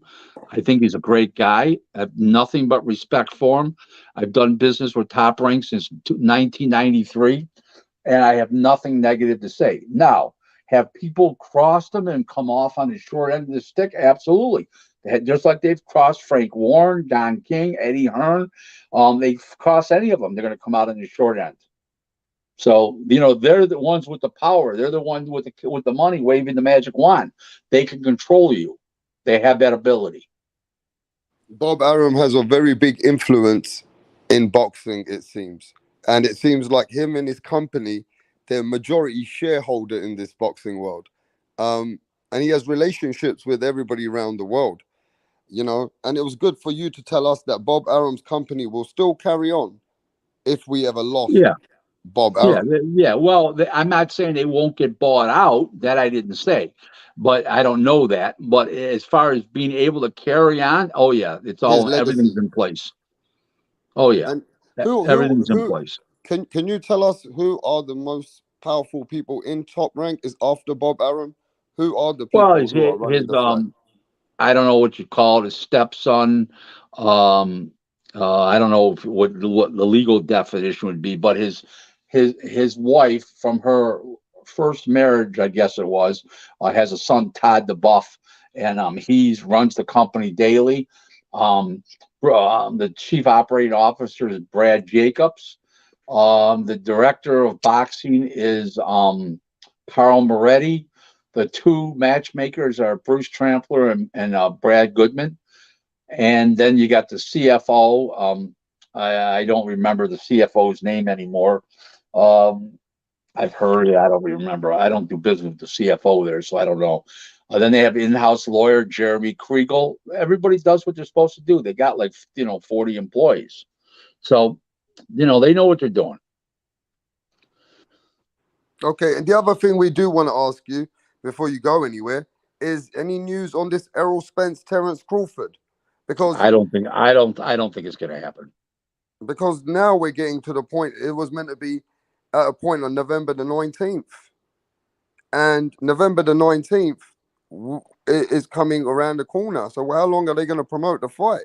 What, 4 weeks? I don't think it's going to happen. I believe that. I believe Heyman doesn't want the fight, which I know he doesn't, and I think Earl Spence is going to go along with that. So that's the story there. Why not other citizens, Rick? What's that about? Why not what? Why not other Other citizens citizens, to do Rick? with what? I don't know. Oh, well, maybe he's talking about the pension fund and because it's in we're talking about the United States. I wasn't talking about boxing around the world. That's why. Yeah, so Joker says this question of young active boxers, who has the biggest upside potential in attaining belts and selling tickets? I'm sorry, what was that? You can see what Joker's writ, right? Of all the young boxers, who's got the potential of selling the most tickets soon and being the face? Tank Davis, Shakur Stevenson sold 11,000 the other night. The tickets, almost 11,000. He's just getting going. Tank Davis has been doing well in L.A., the Atlanta markets and the L.A. markets. He's been doing well. It's who knows? I mean, it's too early to tell for some of these guys, but I would say Haney's not going to be an attraction. Haney moves around too much. He doesn't punch hard enough. He doesn't have a lot of charisma. Shakur's got charisma. Shakur's exciting. Tank Davis is exciting. So I would think that those guys in that division are going to be the big draws. I don't see Haney being a big draw. So you think now, this is the other question then. Nowadays, people are saying belts don't matter. Belts don't matter in boxing like they used to. Belts 1,000% matter. Now, Because why do the belts networks, matter? Because the networks aren't, if you're not a champion, the networks don't have a title fight to sell. They can't get the sponsors. How do you go to a sponsor and say, well, is this for a world championship? No. What? Why am I sponsoring it? And people don't know. They don't get it. So Frank Warren have power to control you, the puzzle pieces, and putting together RAPSTAR. Punch drunk boxing. Where did Punch get that So from? what does he say? So Frank Warren have the power to control you. The puzzle in the piece, RAPSTAR. So I think what he's saying is that Demetrius Andrade. He's talking about Demetrius Andrade. Oh, okay. I think what he's saying is that Frank Warren had the power to control Demetrius Andrade in that situation. So and Eddie Hearn had the power before that. He relinquished it. He couldn't make any money with the guy. Bob flipped on the reporter. Well, the reporter's a friend of mine, Mike Coppinger. So I talked to Mike today. So it happens. Okay. So yeah, let's go back to this. RAPSTAR. We got 3 more minutes. It'd be an hour and a half. Yeah, listen, I'm gonna say this. We asked all the questions for today. Anybody else got any questions for the man? Rick Glazer, if you guys, on the anybody panel. wants to follow me, there's a lot of fake Rick Glazer accounts on Twitter, but it's at Real Rick Glazer 1, and check to see how many followers. I've got 5,000 plus followers. The other flunkies, they fake my name. They use these parody accounts and just fake my name. They've got like 250 and 200, over 5,000 followers. Please follow me at Real Rick Glazer 1. That's GLASER, at Real Rick Glazer 1. I have a question. Right. Go on. One last question. I'm a Teofimo Lopez fan. Teofimo is now in the 140 division. What are your thoughts of him competing and possibly becoming undisputed in that? Won't happen. Won't happen. Can you please let us know why you think it won't happen? He thought his balance isn't what it was when he was a lightweight. His legs aren't there. I don't know if it was the COVID, the surgery he had. All the pieces aren't together. He doesn't have the balance, and his strength won't show up at 140 like it showed up at 35, nor will his punching power. And I think that with the good boxers at 140, he'll struggle. Okay. Thank you for answering. I'm not saying he won't be a world champion, but he's not going to be a dominant fighter. All right, Max, we're gonna have a little after. Rick yeah, for sure. We'll have a little chop up of what you've learned or what you think about it. John, get a question off John to my mate Rick. All I was going to ask Rick was about if he remembered the Cooney Holmes fight and how there was such a big buzz around that fight that even beyond just casual fans. Oh no! I'll tell you how big Cooney and Holmes was. Okay. My mother called me up in the morning, and I wasn't even a boxing business at the time. I didn't get boxing until 91. This was June of 82.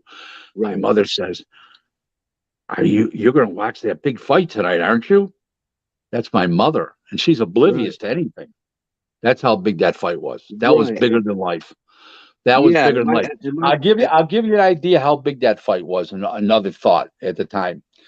Okay, for the following week, there was a buzz about that fight wherever you went to restaurants and bagel shops and delis, Italian, Jewish delis. That's all they talked about for 1 week was that fight. yeah.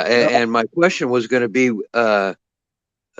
boxing today is sorely missing that. And when was the last time there was a fight that generated that where your grandmother has heard of it? Lennox Lewis, June 8th, 2002, Lennox Lewis, Mike Tyson. And Pacquiao, and in 2015, Pacquiao and Mayweather. Yeah, that one. Other than that, no. Yeah, Pacquiao and Mayweather. De La Hoya and Mayweather was another one. Those were the three over the last 20 years. Yeah. And look, Yeah. at the end of the day, the Hall of Famers today, there's a handful of Hall of Famers right now. But I do want to talk to Rick about this on the next show. Rick, we're going to have a debate on the Ukrainian fighter Lomachenko. And there's a lot of people which have got different sides of opinions on this, man. But we're going to have that debate next week, and I'd like to invite you on that one. Yeah, how long is your show going to be on for the balance of the night now? No, we're going to probably be on now for about, 10 minutes? Okay, I'd like to go off camera and just listen. Okay, guys? Yeah, you do that, bro. Okay, I'd like to listen. And hey, Rick, but are you gonna be listening, or are you gonna be talking as well? No, I'm not going to talk at all. I'm just going to listen, and I'm going to put it. I'm going to take the camera off. Okay. All right, brother. Rick, nice having you on the show today, mate. Thank you. Thanks. Very informative. Thanks, guys. Thanks. Bye now. Thanks. All right, catch you soon. Well, no other than Rick Glazier, man. The man's now going to do his emails. I know how Rick already operates. Rick was speaking, right? At my times, I called him once, and it was his time about 3 o'clock in the morning. And he goes to me, look, in about 5 minutes, I've got to go speak to the people in Saudi Arabia. So Rick must be doing a lot of things in boxing that, you know what I mean? That's what his business is. So, yeah, man, he's a hard worker, man. So big shout out to Rick coming over here, answering your questions and, chopping it up with you guys. Coming here to, share the experience with you guys. You know what I mean? But what do you think about today's show, John? I think he works almost as hard as you do. Yeah, man. Look, it was a good show, right? He answered some good questions. What do you think, Max? Yeah, no, I actually had I'm glad that John, because John really shared some good knowledge on boxing history about the scoring yesterday, and the fact that Rick kind of, emphasized a little bit more on that and brought some light to it. For me, not being necessarily from that era and understanding that was refreshing to hear today. So I'm enjoying the content, man. Yeah, but what happened to the guy? What happened to Mirage today? He ran away, didn't he? Yeah. Mirage wasn't ready to ask those questions that he wanted to ask Rick. Because he just wants to argue. He doesn't want to talk. Mirage is a vampire. Mirage is watching behind his curtain and say, "Oh, missed my opportunity." He said, "I missed my opportunity." And he didn't. And you notice he didn't praise Benavidez, so he's probably angry. Yeah. No, look, what we got to remember, right? We as fans, right? What Rick's showing us and what the whole idea of this live was. We get told one thing, but really what's going on in boxing is something else. Isn't that just politics, period? That's life. The politicking. You heard what he said about Demetrius Andre. Yeah, they'll eat you up and they'll chew you out. On Andre, man. Yeah, but look what he said about Andre. He said they will eat you up and they will chew you out. If Demetrius Andre does not know how to do his boxing business, then it's down to him. I mean, yes. He needs to understand at 36 years old that he has to handle his business better. And what Rick said is that they'll eat you up and they will chew you out like a rag doll. And that's what they've done to Demetrius Andre. Well, I think. What do you think about that situation? He made the point though. I mean, these That guys act like there's infinite amount of money in dates. There's not. There's a certain amount of dates. There's a certain amount of time a promoter and manager has to focus on you. Period. If you want to act like a diva, you might find yourself out in the cold, right? somebody's echoing, bro. Who's got the echo? Max? No, I have my mic muted. No, yours is good. John? I don't think it's Yeah. me. Frank? Not It's not me. me, is it? We're back good then. We're not echoing anymore. Yeah. Frank, I mean, go on. Keep your balls going. Oh yeah, well, just like he said, I mean, there's a finite amount of dates and there's a finite amount of time that somebody can devote to you. Your job is to fight. That's your job, right? You know, you have athletes always forget that they have the smallest window of anybody, maybe Wall Street, people that Yeah, but play the isn't market. Andre getting cooked in boxing right now? Isn't he getting cooked? Well, yeah, they're not respecting him. I mean, I They kind don't of respect Demetrius Andre yeah, in I kind of boxing. feel bad. I mean, I know there was like jokey joke before, but I mean, from what I hear, I never really been a fan of him as far as like following his career. Yeah. But the fact that the dude is trying to do something for himself to get a But big Rick Glazier said that he got offered way more money behind the scenes and he never took it. And he goes, he left it to this shit. So he goes, because nobody's handling his business, he doesn't have any DAZN behind him, no Eddie Earn. He goes, what? This is what he's gonna get. damn. Yeah, think about it. If you're a chick and you're waiting on somebody that guy to ask you to a dance, you keep on waiting for that guy, you might find yourself without a dance partner. That's life, man. Boxing moves on. I mean, it's a sport, and you could sit for 2 years and people forget about you. Are we supposed to sit and wait for this guy to decide what he wants to do? Because we're fans too. We're consumers. We consume. That's what we're trying to do, right? Just like if you're an artist in the music industry, you want to sit because you don't like your contract, but the music game changes. You come Right. back and your record's not popping no more. So Yeah. let's talk about it factually, right, Max and John and Frank. Is it true that if you don't handle your business in any business, like in a way that's kind of securing your business, that you got yourself to blame? Is that something that you're saying now? Are we saying that boxing is a sport I that mean, you have look, to look at it as any business? well, look, it is a sports and it is a business, but my concern now is like not concerned because I don't follow his career, but I'm like, damn, he looking real bad out here, man. Like really bad. The fact that they're offering how much the bid came in for that fight, and he's not getting any younger, man. How old is he? You said 36. I thought he was like 32. No. Yeah. Yeah. But So Rapstar, you're a No, no, content no, no. creator, Wait. right? How old is he? I thought he was 32, No, 33. you're right. He's 32, 33. I Okay. got it. Yeah. Rapstar, you're a content creator, right? No, I'm just a guy who chills out and talks to boxing to you guys. Okay, well you're a And content creator. and let me tell you something. I'm just a connected motherfucker. Yeah, I'm connected. Okay, but if you stop doing this, what you think is gonna happen? Nothing. You think you're gonna come back and have do the same numbers, have the same Man, following? I already gave up this shit for 7, 8 months. But I hear what you're saying. I do this to enjoy my time in boxing with you guys. Look, what channel do you go to where I get the guest and ask you guys to come and talk? Oh, Right. now Mirage. This is about us Now Mirage experiencing want to come in boxing. the chat when Huh? Rick left. Yeah, Mirage is a ducker. Mirage ducked. Ladies and gentlemen, Mirage said he had some good questions, but he didn't come with good questions. That was what happened. Quack, quack. But look, at the end of the day, I think Andre is a fighter that has done things in boxing, but due to his boxing business, has let him down. Yeah. His boxing business, even though he did good in the zone, how can you let your WBO belt go if you never secured a fight for the right money? Yeah.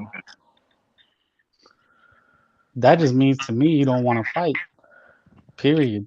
Man, there's echo again. I'm coming back out in it. Yeah, keep cooking, guys. Because it all Somebody. comes down to consumption. I mean, that's what we do, right? We're here to consume boxing news, articles, information. That's all we do. Yeah. So if you don't give us that, then what are we supposed to do with you? Yeah. I don't know, man. I think boxing is just saying that, you know what, it's a gangster's paradise, bro. Yeah, that's kind of crazy, man. Well, it's entertainment. It's entertainment. You're here to entertain us. And as bad as that sounds, that's what boxing is, a business sport, but it's Yeah. to entertain. And it's just like any sport. If you're sitting on the bench, you get hurt, you're going to be forgot about, and someone might come and take your place. You think that they're just waiting, holding dates for Boo Boo? Because that's what Mr. Glazer had allotted to, is that, these guys all compete for dates as much as they compete for the fights. I mean, it's a dog eat dog world. Uh, And you and I and everybody on this panel and in the comment section, by our consumption of it, are just as guilty. So we killed Boo Boo's career just as much as he did. So now you're it's taking entertainment. accountability that the fans are just as much to blame. Yeah, because we want to consume the sport. We want all these fights. We want to see them, spill their blood, and we want them to come back in 2 months and do it again against the very best. We don't want to see tune-ups. We don't want to see work stay busy fights. We want to see the best fight the best every time out. Yo, no one else but Punch Drunk Boxing who actually knows Boo Boo. And Punch Drunk Boxing and Boo Boo's done some interviews together, bruh. You know what I mean? He knows Boo Boo, bro. What's happening with this Boo Boo situation? Punch, you've heard the whole show. You know what? People got mixed feelings. What else is going on? You know what's happening? Nothing, man. What's up? What up, Rapstar? What's up, everybody on the panel in the chat? Punch. Yeah. What's up? We just had a little freestyle, you know what I mean, with Rick Glazer. All the fans and the people, they spoke to him. They done what they had to do. You know, on the panel, they just chopped it up with him. But yeah. Good So this, combo, good conversation, good conversation. but what about this Andre Punch? You're hearing, yeah, that a man doesn't know how to do his business. He's getting eaten up. And Rick said it himself. He didn't hold back, right? He said it as blunt as you can hear it. Mm. That they will eat you up and chew you out if your business is not handled correctly. He That didn't. means enabling crooks. Is Well, that that's what the like a business is. I asked him, and everybody agrees though in other businesses as well. If your business is not handled correctly, then there's a situation in that business ain't gonna go your way. It's gonna happen. So so what do you is think about that part? we enabling so we accepting and enabling the taking advantage of fighters? Is that in other words? We're Well, what enabling in every we're business they're enabling the saying. business of boxing. Since we know that this is boxing, we know that it's a crooked sport. We know it's a crooked sport. Historically, we know it's a crooked sport. We talk about it all the time. We even talk about it with judges. We talk about it where there's robberies. We all know it is a crooked sport, right? The only issue as me as a boxing fan that I see from the out from just looking at what I read, what I see, how fans pick and choose who we want to protect in terms of if they getting robbed, we ain't like Don King robbing Mike Tyson because we love Mike Tyson. How dare he rob him? Oh my But God, this is but they're look at saying that's feelings people are saying. People are look saying at the feelings don't contract. matter. Look at the contract with Oscar De La Hoya and Canelo suing him and stuff like that. Yeah, Canelo, yo, fuck that, fuck Oscar De La Hoya. What's he doing? Like in the upper scale, in the middle scale, in the amateur circuit, in the ground, like where nobody's paying attention, everybody getting fucked over. Yeah, we like choose which fighter we protect and which fighter we want to celebrate them getting fucked over in boxing. So when it comes to the what I read and what I see on the chat, on other videos and stuff like that, because Demetrius Andrade is not a fighter that people like or a person that people like or Marble, they don't like his resume and things of that nature. Whatever they have their feeling is when he's getting fucked over in boxing is a celebration, is a ha ha ha ha ha. But knowing as a boxing fans, we all know that he is not worth $183,000. We all know that. But because it's Demetrius Andrade, we marble for him to get fucked over and say that it's his fault, it's his business. No fighter, unless then you're not even Canelo Alvarez, is in fully control of their business. Well, I think it's not just Demetrius Andrade. I think what some people are saying is that in any business, whether it be Yeah. any business, that even let's say even if you got Terence Crawford, and he's getting this 20 million that he's been waiting for fucking years. And all of a sudden, he doesn't handle his business correctly, and he's got one last offer of $2 million. Take it or leave it, because he fucked it up the first time. And now he's coming back again. He's got nowhere to go. And Errol Spence fights Keith Thurman, makes loads of millions. And now Terence Crawford getting one last chance for 2 million because he ain't got shit now. Guess what? And guess what? You think the fans are going to give a fuck? They're going to say, in any business, you should have took that 10 million when they were giving you 10 million then. Right? So what people are saying in business, in any business, that if you don't handle your business, you're going to get fucked over. And in boxing, Rick Glazier says they fuck you anyway. Like they said, no, he never said they fuck you. He said, you're going to get eaten up and chewed up if you don't handle your business. It's called, but let me just say, it's called greed, guys. Like, it's called take greed. It or leave it. That's it. It comes down to the end of the end. It's greed. Look. That's all it is. And greed can be both sides. It could be on both sides. Andrade got greedy, and the other guys get greedy. That's what usually kills business first. It's too cliche, in my opinion. Not to disagree with you, Rap, but you're saying is business. Ain't nothing like the boxing business. Yeah, there is. Is nothing like the boxing business. Yeah, there is. Tell us other businesses. Go. What's tell me anything business that relates to the boxing business. Go I'll ahead. give you an example. All you have to look at is McDonald's, Burger King, Wendy's, Taco Bell, and KFC. These are ruthless, dirty businesses. If you were to put a magnifying glass on them and see the underhanded deals that they cut with Coca-Cola and their suppliers and shipping companies and everything else, it would blow your mind. You'd say, Jesus Christ, this stuff's just as fucking dirty as boxing. That's because all business is dirty. Because what is the goal? What is a businessman's goal? Maximize profits. It's to make money. So the more he makes, the better businessman he is. So in the Coca-Cola and all that stuff that you just mentioned, who's the fighter? Oh, I don't. Worker, I'm not right? making an analogy. I'm saying that all business. No. See, you said it is like boxing. So now you got to give me the example. You mentioned Coca. I just did. Oh, wait. Now tell me, in the Coca-Cola and Pepsi, who is the fighter? And tell me how that fighter or that entity that you just mentioned could control Coca-Cola, Pepsi, and all that stuff. Let me know. What? See, that's what I mean. You just made an example. I said that it's nothing like boxing. You say yes. I am asking you. Tell me if Coca-Cola, Pepsi are the promoters, right? I don't know.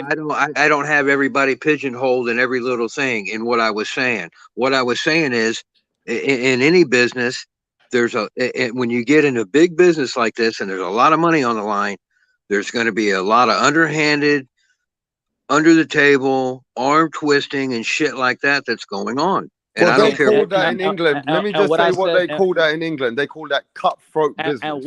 They call that cutthroat business in any business, in corporations and any big business or whatever business. It's called cutthroat. You take your competitor out, or you take the other guy out. So that's what. So when a fighter is getting, when a fighter is getting cutthroat, we're gonna say that. Oh, it's the fighters. I mean, you gotta handle your business. You know what I'm saying? You gotta handle your business. We're gonna say, Punch. What we're gonna say, Punch, is that he better hire a good business manager that knows what the fuck he's doing, so that he doesn't get fucked. How about if that business manager fucks him over? Well, I said a good business manager. I didn't say. But how about what would have been fair then? Good business you have to establish what's fair. How about if that good business manager that probably has a good reputation still fucks him over because this is a corrupt business and that good business manager is good enough? Wait, let me finish. Stop cutting me off.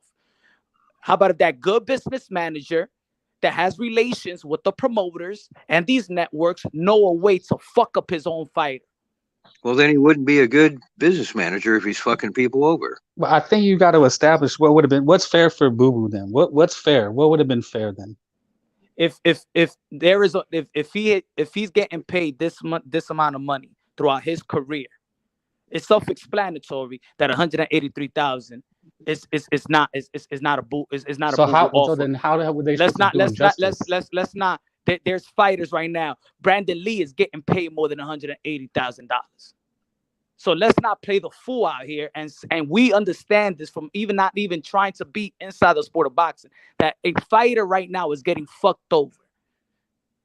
So I asked the question on the pan on the chat. That's why they're saying that boxing is not fair. It's not a You know business who else is getting about fucked fair over? or not fair. It's like a cutthroat business. It's You know not, who else is it's getting not fucked fair, over? but the people are marbling over somebody getting fucked over. No, It's the because it's customer it's is because it's because it's Boo Boo Andre. no, it's the customer that's getting fucked over, paying $80 for these dud fights. It's the customer that's getting fucked, not the worker that works there. That's who you're talking about. The fighter, he just works there. It's the customer that's getting the shaft, buddy. Oh, okay. So let's make sense out of this. All right, Boo Boo. Let's make sense out of this right quick. Boo Boo, Frank Warren bid on the Zach Parker and Boo Boo fight. Right. It was 1.8. So he gets injured. They reorder the fight. The same guy that wins the purse bid. So that means you coming in knowing that Frank Warren, that's got the network deal, Queensberry promotion, understand that, and Boo Boo understands, and Zach Parker, his fight, understand that, okay, our worth for this fight is 1.8. Zach Parker has not fought. Demetrius Andre has not fought. Okay, so now they go at it again in the second purse bid, and they bid $300,000. And now he's getting paid $183,000, and Zach Parker's going to get paid whatever he's going to get paid out of that. So the same person that felt that you was 1.8 million now was 300,000, and there was nobody bidding. And that's why I asked the question so he could ask Rick Glazier, does promoters notify other promoters not to bid on the fight, not to step on each other's toes? Now, can y'all explain to me if y'all don't see the fuckery in that shit? Because somebody in the panel explain to me if y'all don't see the fuckery in that. The same promoter that had 1.8 million, then the second time around has $300,000. You let me know what did Zach Parker and Demetrius Andre did for now. They was worth almost $2 million. Why didn't he so sign now the $300,000. Why didn't he sign the 1.8? This is why people have come over here and people have said, because it's not just Demetrius Andre. In any business, now that's where I'm trying to make logic out of it. In any business, if you don't come with a surety or you don't handle your business correct, if you get fucked, you can get fucked. And it seems like boxing's the same. Yeah, So people sign people are bad saying deals that all day, even every if day. it's bad for the fighter and it's not good but for what the is that fighter. supposed? I understand what you're saying, but what is that supposed to mean? Like That we're people saying, make bad we're deals. That's the facts. That's the facts. That means that's the facts. I know, but what is? Sorry. Yeah, you know, in every business you could get fucked over. So deal with it. Hey, it's your business. That's right. You Like, better have a good business manager. That's not what it is. That's what we're talking about. It's to see what's really the real issue. Anybody could get fucked over, but what is this? Oh, well, you gotta handle your business. So what? You know, that's the conversation. That's the conversation. Well, you got the conversation is it goes down to a pen and paper that if you don't handle your shit right and you don't do your shit right, you will get eaten out. That's just the facts. Yeah, so yeah, even it's like if we this. feel that it's bad or not, the facts are the facts. If it, tomorrow Terence Crawford don't handle his business right, then he's gonna get into shafted mode. Everybody's gonna have to figure out how they do their business.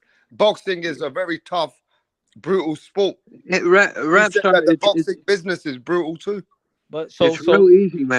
So hardcore boxing fans need to hardcore boxing fans need to stop nitpicking when a Ryan Garcia is trying to negotiate a deal because he feel like he's getting fucked over. The whole boxing world shouldn't be like, well, you ducking. Come on, fight. You scared, you're ducking. No. Let me handle my business. Let me handle my business, right? But when fighters want to handle their business, the whole fucking boxing world calls them pussy and shit like that. See, that's the problem. That's what I mean. Well, we like we to just pick Ryan and Garcia choose. come We back like and we say, I like "You to don't can't handle my consider we business." that. like I to don't do we that. like to Nobody pick and called him a choose. pussy though, Punch. We like to pick and choose what fighter is allowed to handle their business. No, but Punch, I think it comes to any fight. Let me ask everyone this. If any fighter didn't handle their business and they're getting lowballed and they're getting eaten out on a contract, is anyone going to feel sorry for him? Yes. No, because you got to have three things, Rapstar. You got to have a finance guy, you got to have a lawyer, and you've got to have an accountant. And if these boxers are so dim-witted that they don't hire those three people, then that's their fault. It's just going back to handle your business. And if you think that you're just going to wing it yourself, or that Papa over here knows best, then that's on you, man. Because you better have a finance guy that knows what to do with that 10 million you're getting. You better have an accountant that knows how to account for it and pay your taxes and shit. And what was the other one I said? Whatever the other one I said, that one too. So you better have it. In Or, other or words, you have to have all your people in place. yeah, you got to Can't hire a take, you And I can't team. think take it any depends on shortcuts. But it depends on the we're industry. saying the same thing. We're saying you could have all that in place. That doesn't mean this is boxing. You could get fucked over. No, but Well, your What that shit- management, what- your what- so management, your it's management going wouldn't to allow back you to around. get fucked over like that. It's going back around in circle. So these fighters are fighters, right? We understand they're molded to fight. We understand that they're not in the ring out there learning the business of boxing when they're 10, 11, 15, 6, even 20 years old. All right. That's why they hire their attorney. That's why they hire managers. That's why they hire advisors within the sport of boxing that they believe and they have a track record of knowing what they know how to do. That doesn't mean in boxing that those same people can't fuck over these fighters. These fighters go broke. They don't go broke. Have you noticed? And they have done a lot of fuckeries. Ain't no promoter going broke. Ain't no manager going broke. So instead of the fans always looking at, well, what the fighter needs to do, and he needs to handle his business, these fighters are trying to handle their business. They hire supposed to people handle to it handle then? their business. If the fighter's not supposed to handle his business, who's supposed to handle it? The people that he hires. Well, there you go. So you better hire good I'm saying people. in the conversation, it's like we're blaming the fighters. We're blaming Demetrius Andre because he couldn't handle his business. No, Yeah, but the problem is, the- Punch. What we heard is that with Frank Warren, Demetrius Andre didn't hire representatives. well, he did hire his representative. Go check the letter of the WBO. Well, from what we're hearing, his representatives didn't represent him over there. Who's the representative of Demetrius Andre? His dad. You see, that's what I mean. We're hardcore boxing fans, and we don't do our motherfucking homework. It's right there in the I don't care who WBO. represents The letter, the Ubu via, Andre. the via is right there. I'll let you look for it. Because now we're talking nonsense when it's all public records. So I'm saying that why is it that his people let it go down to this? Let it go down to what? For it to become a purse bid and him not getting his agreement behind the scenes. Why couldn't they handle his business so he could have took way more money? You're saying that aftermath, like why he didn't put down on paper on something? That's what you're trying to say? Not only that, the people who represent him, bro. The people who represent him. What about it? Like, what about it? What are you supposed to do? So how come they couldn't handle his business correct? All right, but what's the business that you're saying that didn't handle correct? What point of the business? You're saying, right, that he never got them. He's not getting the money. They downplayed him. Obviously, we all know they downplayed him, and now he's in a position that he's only getting 180 grand, where he got offered nearly $1 million for this fight. Okay, that's the purse bid. That's a purse bid. Yeah. All right, so Frank Warren won the purse bid of 300,000. But what I'm trying to say, what do you mean about why their business couldn't handle that before the purse bid? What I'm saying is, why the people that represent Demetrius Andre weren't able to deal with a contract or get something in place so it went to purse bid?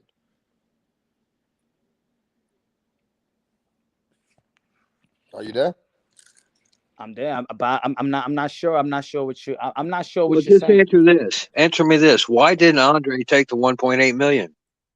He No, that did was the take the first he fight. did take the That was the 1.8 first million. He fight. got injured. Yeah. That's what happened. He got He got injured. in. He got injured 4 months later, and then they did the order again. He put out the first fight.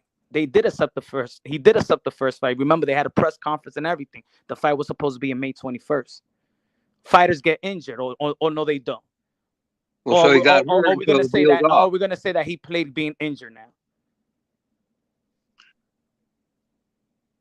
Did he get injured? Yes or no?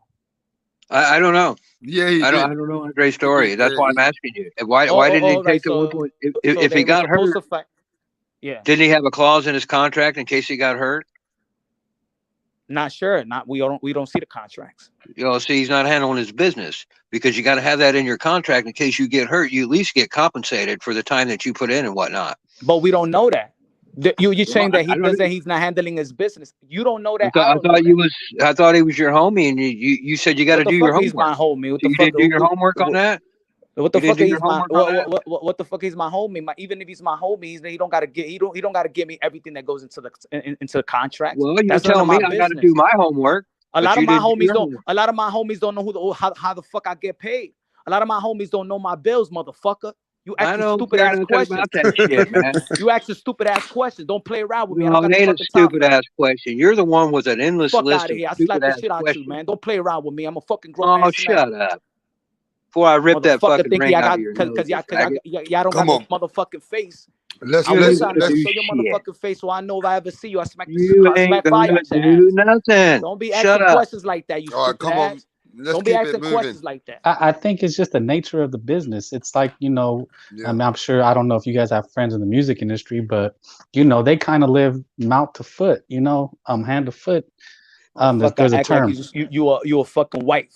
Fuck out of here. You your homeboy. You supposed to know it's in the contract. Fuck out of here. No, What but is you Rapster, talking you Yeah, about? understand what I'm see, saying? you Like don't when you, like it when handle your business and I prove to you that old boy's got to handle his business, then you don't like it. See, you get all bent out of shape and get mad and shit It's because not about you it's not you about want to blame handling it's not about anybody but Boo everybody Boo. handle their business, but You want to you blame gotta break it down anybody in but Boo content Boo. and That's what you want to do. who do you You hire want to to blame handle your business? anybody but Boo Boo.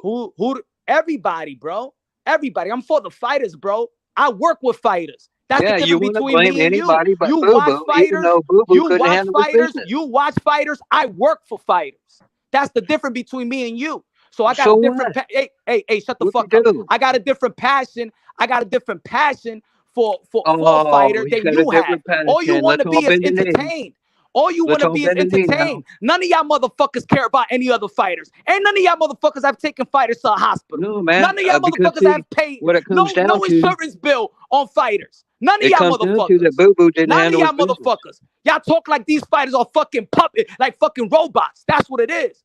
That's No, I why told I you he speak needed to different hire about these 3 guys fighters. to help him Y'all think because these he fighters doesn't are have any clowns. education. They clowns. They just entertain you. So shut the fuck up about fighters like that. No, that's you saying that. That ain't me No, saying that. that's I never it. That said is me saying that. How many Yeah. fighters you got signed, motherfucker?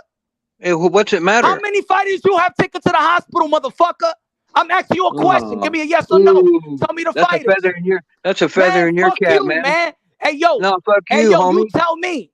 Hey, How many hometown, fighters that's you a put feather on? in your cap, man. You're better You've been than following with everybody. boxing for how many years? You Yeah, got so man, much you load opinion them in about your the low sport of rider. boxing. You let me. How many contracts have you load them in your Chevy, man. filed? How many contracts have you seen? What's it matter? I'm asking you a question, yes or no. How many contracts have you seen? How many have you fighters seen? have you put on? How many How fighters have many you have you taken to put the on? hospital? How many have you taken to the hospital? Motherfucker, I've taken 3, motherfucker. Wow, 3. So I know fighters. Don't You know play around with fighters. me, motherfucker. Oh, don't play around with you, man. Motherfucker, my friend died in this motherfucking sport. When you speak, I Shut gotta the fuck listen. up, bro. Don't When play you around speak, with I gotta fighters, listen, man. motherfucker. Y'all don't know No, shit no, about you me, shut up, motherfucker. boy. You think there's a YouTube shit? I I'll smack will fire bitch at your slap ass, you man. like a I'll smack fucking anybody in my bitch. face. Whoever want to disrespect fighters in my face, I'll smack No, fire I at will your bitch motherfucking slap ass. you like a bitch Fuck out of here. with your phony ass The fuck out of here, respect for pussy. fighters. You don't give a Pussy. fuck Shut the about fuck nothing out of but here, making pussy. $1, You fool. fucking You pussy. ain't fooling All nobody y'all with that. Get that motherfucking jive pussies out of out here. here, bro. No, All get y'all on down the Let's road with motherfucking that keep it pussies out jive. here. moving I to the show my debate. face, motherfucker. Come on, please. Everybody Get on know down the me. road with that jive, fool. Everybody know me. Yeah, come on, let's keep it moving. Yeah, no more on Fake that ass that one. bitch. Come on, Yo, John. yo, hey John, yo, hey yo. All I'm gonna John, say come is, on. Rap Star, as your homie, you gonna want me in this panel. Hey yo, if you gonna accept me in this panel, I'm gonna talk the way I talk it. Nah, man, Ain't nobody everybody gonna gotta go be around who here they are. disrespecting fighters like Hey, that, bro. listen, everybody, look, I understand. That's why I'm not saying nothing because look, there's two different perspectives. Ain't no fucking different perspective, Rap Star. You an insider too. Stop Yeah, playing but devil's what I'm advocate saying, with these. let me break Hey it yo, Rap down. Star. Hey yo, Rap Star. Stop playing devil's advocate with these motherfuckers. That's the problem. You giving fucking leeways to these motherfuckers. Yeah, I don't even give a fuck about Stop when acting it like you comes don't to the work with fuck fighters. return. Stop Calm acting like you don't down, know sweetheart. presidents. Stop Yeah. giving these fucking questions. They don't know shit. Stick a sock in Preach it, and teach, sweetheart. Oh, but let me motherfucker. speak. Calm down. Let me get it off though on my Calm channel. down. Yeah, I can I want. Let get me it get off on that my smoke with channel? you too. Yeah, let Calm me get it down, off on my sweetheart. channel because I don't even give a fuck. I'll just come on to speak to everyone, bro. That's all, and I just try and bring some boxing to the table. Stop But fucking yelling it gets about shit heated. that Let you me just really say don't give this, a fuck bro, about. John. Let me say what I gotta get off. There are people which are different positions in boxing. So if a man's working with boxers, he is gonna talk that talk because he ain't gonna listen to the way that other people speak about boxers. And I understand when you guys speak about boxers, you don't see the pain and the grit, and you don't see what other people see. So that's why trainers don't want to talk to fans because trainers know fans don't know shit. They come with a different perspective. So of course I understand some of that. Sure, I know that fighters are doing a big thing out there trying to risk their lives in this fucking sport. That's no denying that. But I also have to agree that business has to be done correctly. And you've seen from the past, from boxers showing blueprints after blueprints, that if you don't handle your business, you get fucked up in boxing. And unfortunately, in boxing, fans, they only want to watch boxers when they're watching boxing, but they don't give a fuck about boxers when they get eaten up or chewed out. They don't give a fuck. Right. What I've noticed is the fans, right, when they see that boxers don't handle this shit correctly, they say they don't give a fuck. It ain't none Because, of my business. Why should I give a fuck? He So don't don't care about speak my on the business. business then. right. But then again, you got to Period. remember this. There's people on the inside who see certain things like you saw that Frank Warren was able to, like a gangster, control Andre. You can see this is a gangster's fucking paradise. We had one of the OGs who's in this boxing, and he said it himself. You're gonna get eaten up and chewed out if you don't know your shit. And Yep. we're seeing it in front of our eyes that a man who was getting 1.2 million now didn't handle his business again. Now he's getting spitted out and chewed and getting paid less than Rolly Romero. Yeah, because he's the one that's got to sign on the dotted line, and only he can do it. Yeah, but I get that. But as men, there is no sympathy for other men. As No, I got men, sympathy. there I ain't got sympathy sympathy for for people. boxers. There's no sympathy for boxers or warriors who are in the game. It's like people are fans. Now, fuck him, bro. He don't know how to handle his shit, right? So at the end of the day, what kind of fan are you? As well, you got to remember this because if you're a fan of any soccer team or you're a fan of any football, what we call it, or what's the biggest football teams in America? Give me some NBA teams. Mavericks. I know about Chicago Mavericks. Bulls. Chicago Bulls. Now tell me tomorrow that Chicago Bulls handle their business incorrectly and now they're worth shit. And now they Yeah, can't even buy their players. So at the end of the day, the fans are going to be upset, right? They're going to say, no, man, you can't do that to Chicago Bulls. This was a team of Michael Jordan. How the fuck can't we buy no players now that we've handled our business incorrect? We got a wrong man handling the business. Now Chicago Bulls can't even compete in the top teams, right.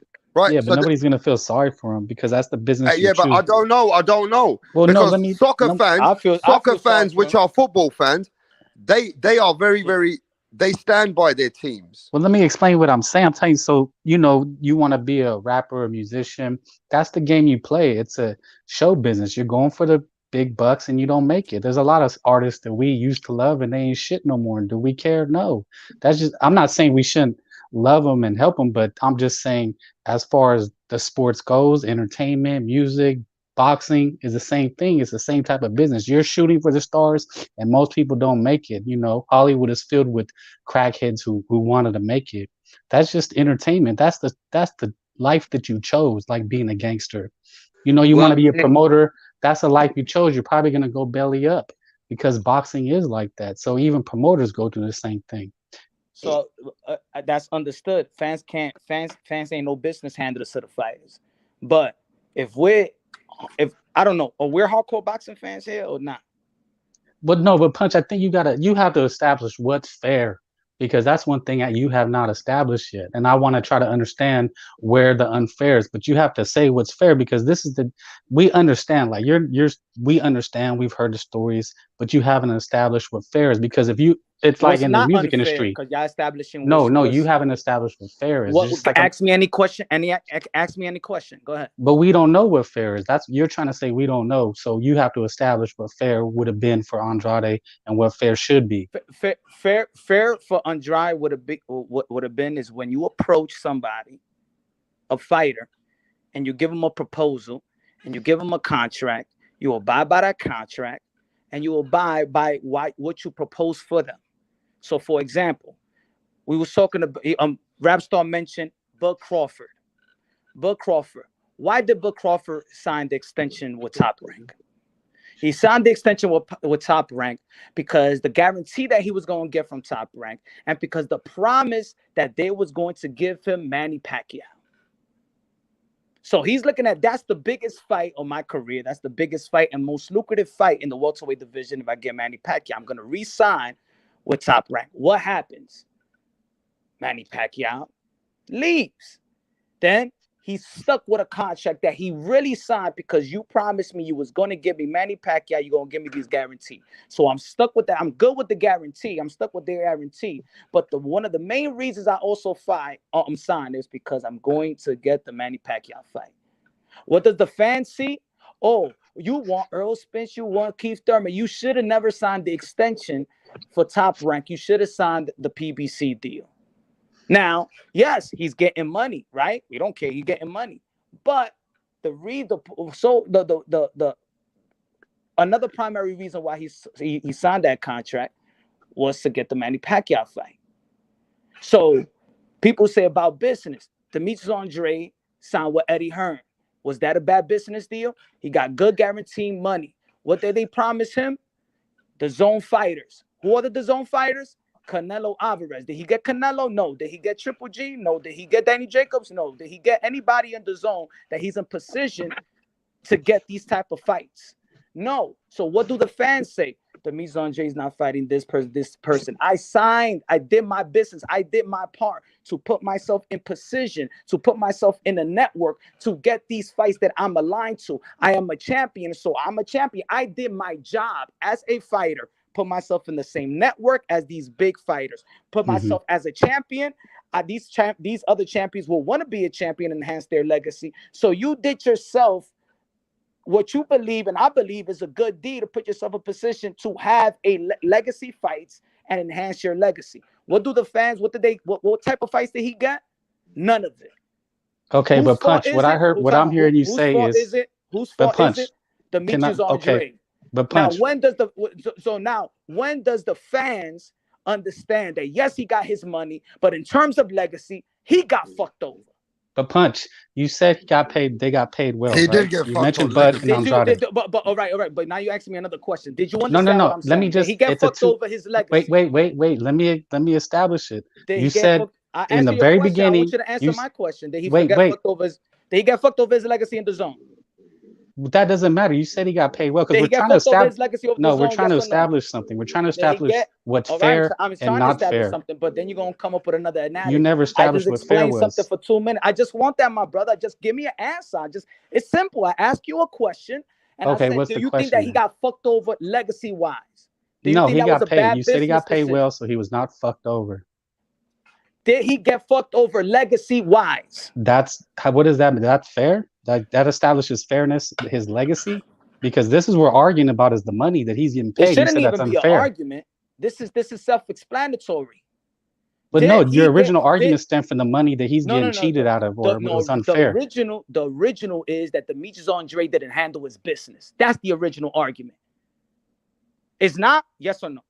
Or I'm lost. No, it's the 180,000 that you said is unfair.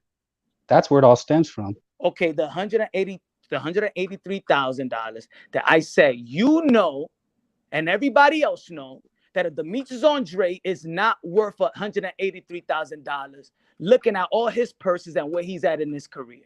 You know that, and everybody else know that.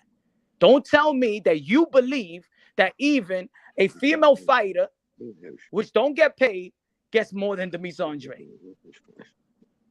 Don't tell me that he goes from 3 million guaranteed, and the same promoter that bid on the fight in January was 1.8 million, and all of a sudden he's bidding 300,000 and nobody bids on the fight. Because they strategically knew that they don't want the Demetrius Andre fight. Because they strategically knew that Demetrius Andre was not gonna go for it. Because they strategically knew that how you going, you're not gonna, you're just not gonna give a $300,000. Well, Zach Parker, that's your fighter, Frank Warren. You really think that you was gonna give Zach Parker? He was supposed to make almost $1 million, but then you bid $300. You think Zach Parker's looking at you as a promoter, be like, oh yeah, that's it. That's all I'm worth, like $90,000. That's all I'm going to get. No, they strategically did that. Well, that's good business. They handled their business, didn't they? Also, so I said, so we enabling that type of business. But then we crucify them. But then we crucify Andre for not handling his business. His side of it.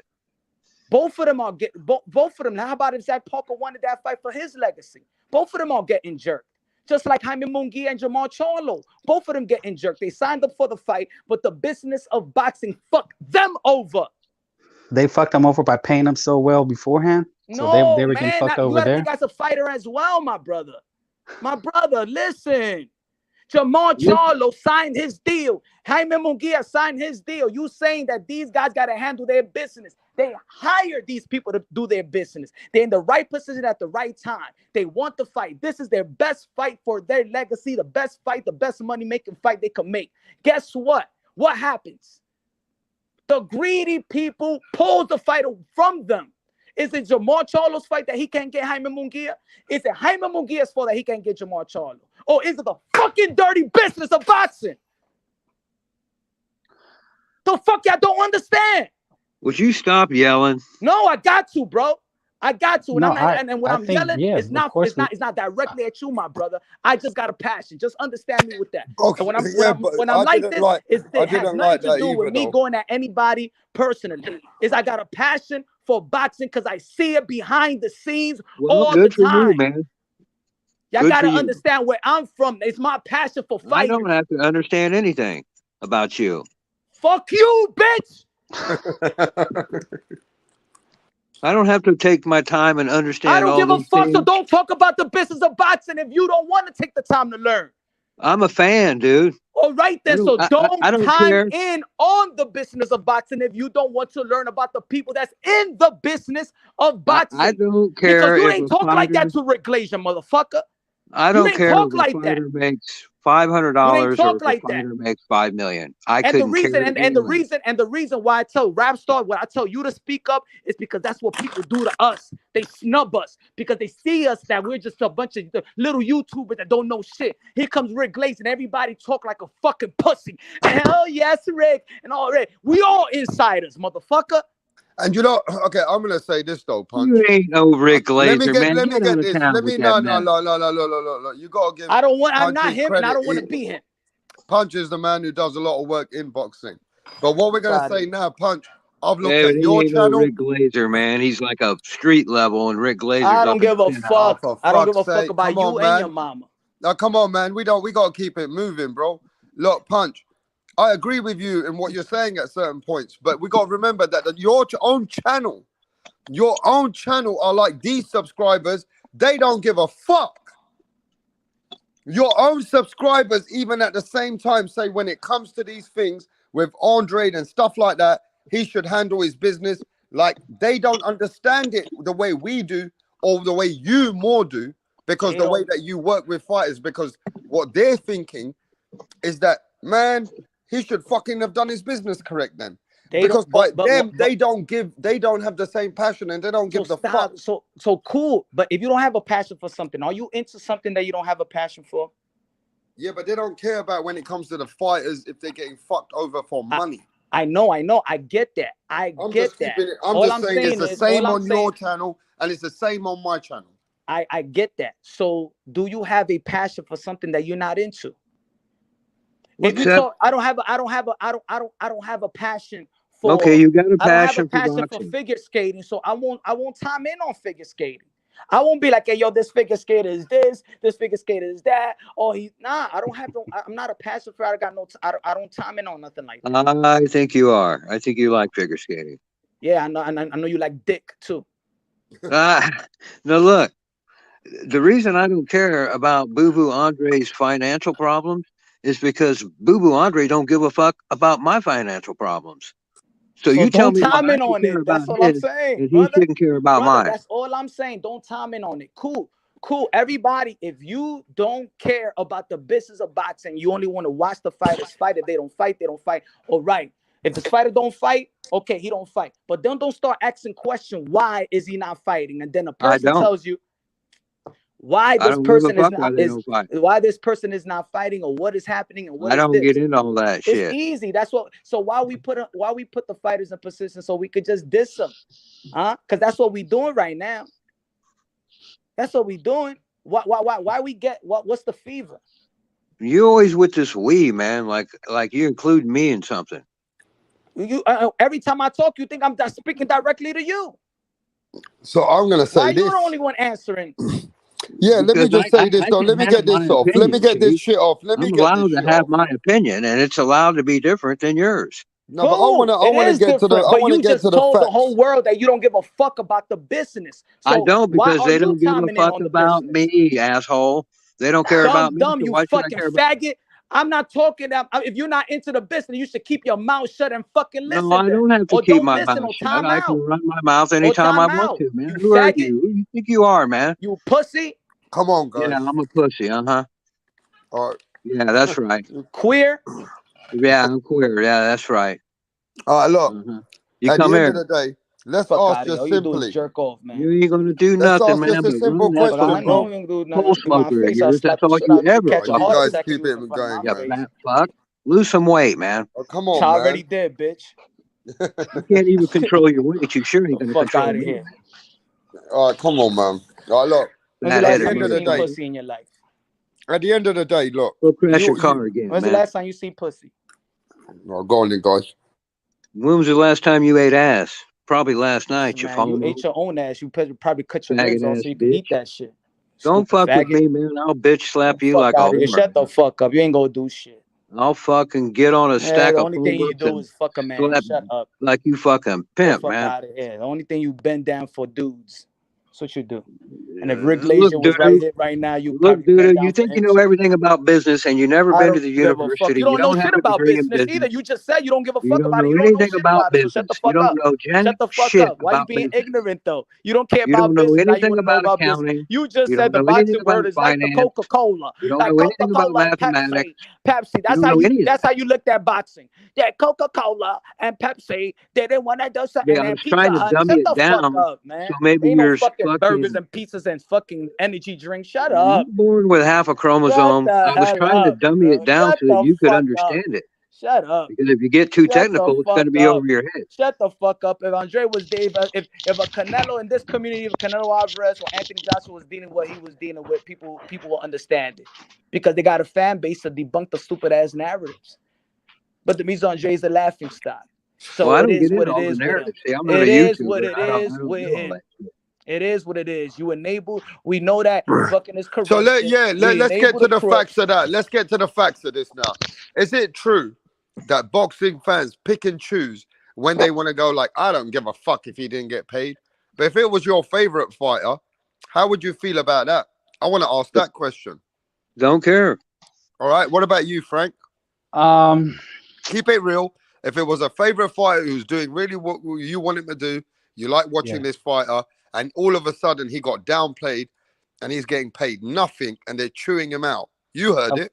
Yes, they're chewing him out and they're just basically saying, you ain't getting shit. That's it. Sign it or not. Well, yeah, anybody would, of course. But it's like my dad would have told me, he just said, you know what? You should have been a doctor. And I think that's the bigger picture, is that, you know, my dad had said, hey, I told you not to become a boxer. I told you that was a dirty game. That's what a Ay, ay, father ay. would tell you. And he said, yo, you need to understand what you're doing. Just like any endeavor, music, sports, that's what you chose. You should That have been shit a sounds doctor. You like should have been a lawyer. that's just that shit sounds like um you like women, right? And you got married or whatever, and Oh, here we then go. and then your wife cheats on you, and your parent will be and then let's say your somebody in your family or whatever be like, I told you don't choose pussy, you should have chose dick. That would have never happened. No, that's a, that's not the same thing, son. Come on, Well, let that's me ask you ridiculous. this: when was the last time a fighter? It cost about $50,000 right now in the United States to get a university education at like a state school. When was the last time a fighter fought however many fights it takes as a young pro? What, 2, 3, 4, 5? How long does it take before a guy makes 50 grand? And how come they don't take that money and go to the university and make something of themselves and get out of the fight game? It's called greed. All this is centered around greed, and you can Because you accept have the that or not opportunity. accept that. See, you have the opportunity to just take just a few fights and just enough to finance your education, and then you can go be a lawyer or a doctor or an accountant or whatever the fuck you want to be. How come these fighters aren't doing that? But the problem is, why do the fans not have respect for fighters when they get their shit fucked up? What is it about that? I just explained it. It's just like if I told my family, hey, I want to go be an actor in Hollywood. They're going to say, hey, maybe you should think about something to fall back on, school, you know, do something a little smarter and safer. I said, no, I'm going to be a millionaire. I'm going to go chase my dream. Well, you know what? Then nobody's going to have sympathy if I fail, because I know the odds and statistics, and then I get boned in the game. That's the game that you play when you choose these industries. So most people are not going to have sympathy for you. Now, let me ask you another question.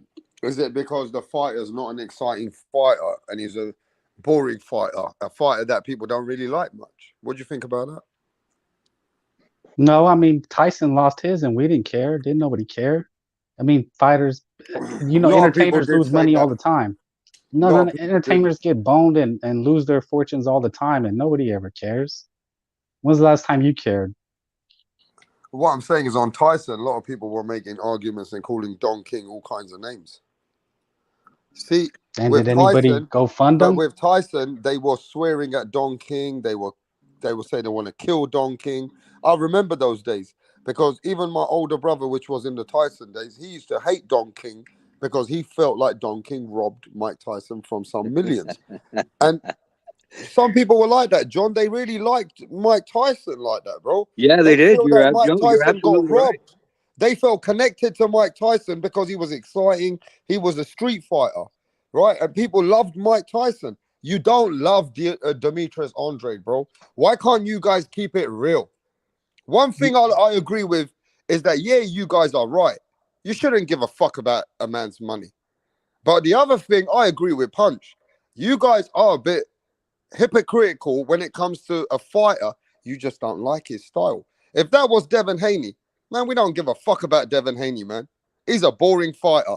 If Devin Haney gets no money tomorrow and he gets blackballed, you fans will be happy because you don't like the way Devin Haney fights. I disagree with that. It's the fighter. It's just the industry, It period. is the Boxing, fighter. period. No, No, no, it's no, boxing, because bro. no, you're wrong. When it's a fighter who's exciting and he's bringing something to the table, you don't want to downplay that fight. You know why? Because if you think he ain't gonna make it in the ring, you're losing your entertainment. What fan don't want to see entertainment, bro?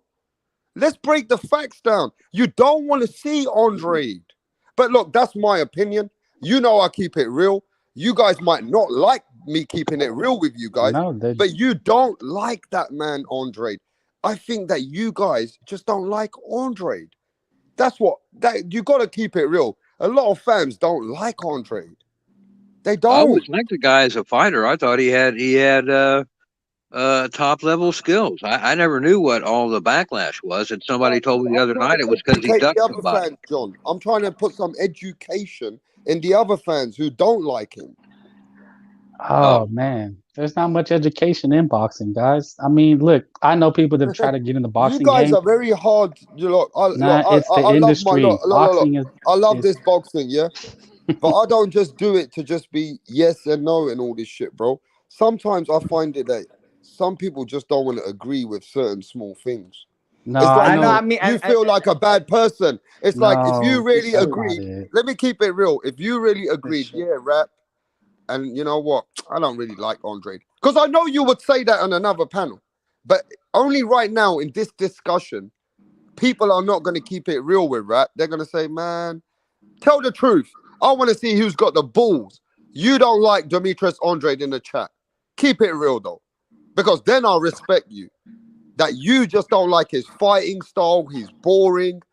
You don't like his attitude. You think Well, his I like his personality is fighting dull. style. Keep it real. No, it's true. It's true. That's what it is. It's like the other what's the other guy's name on the panel? What's his name? Frank. Frank. Because listen, Punch, let me That tell you, he's for saying Mike that Tyson, Punch, for Mike Tyson, I swore at Don King when I was a young kid. Yeah? When I heard Mike Tyson was a billionaire, I still got like, why they robbing Mike Tyson, bro? You know what I mean? Well, if you remember, Mike Tyson originally was trained by Customato, and that was Customato's style.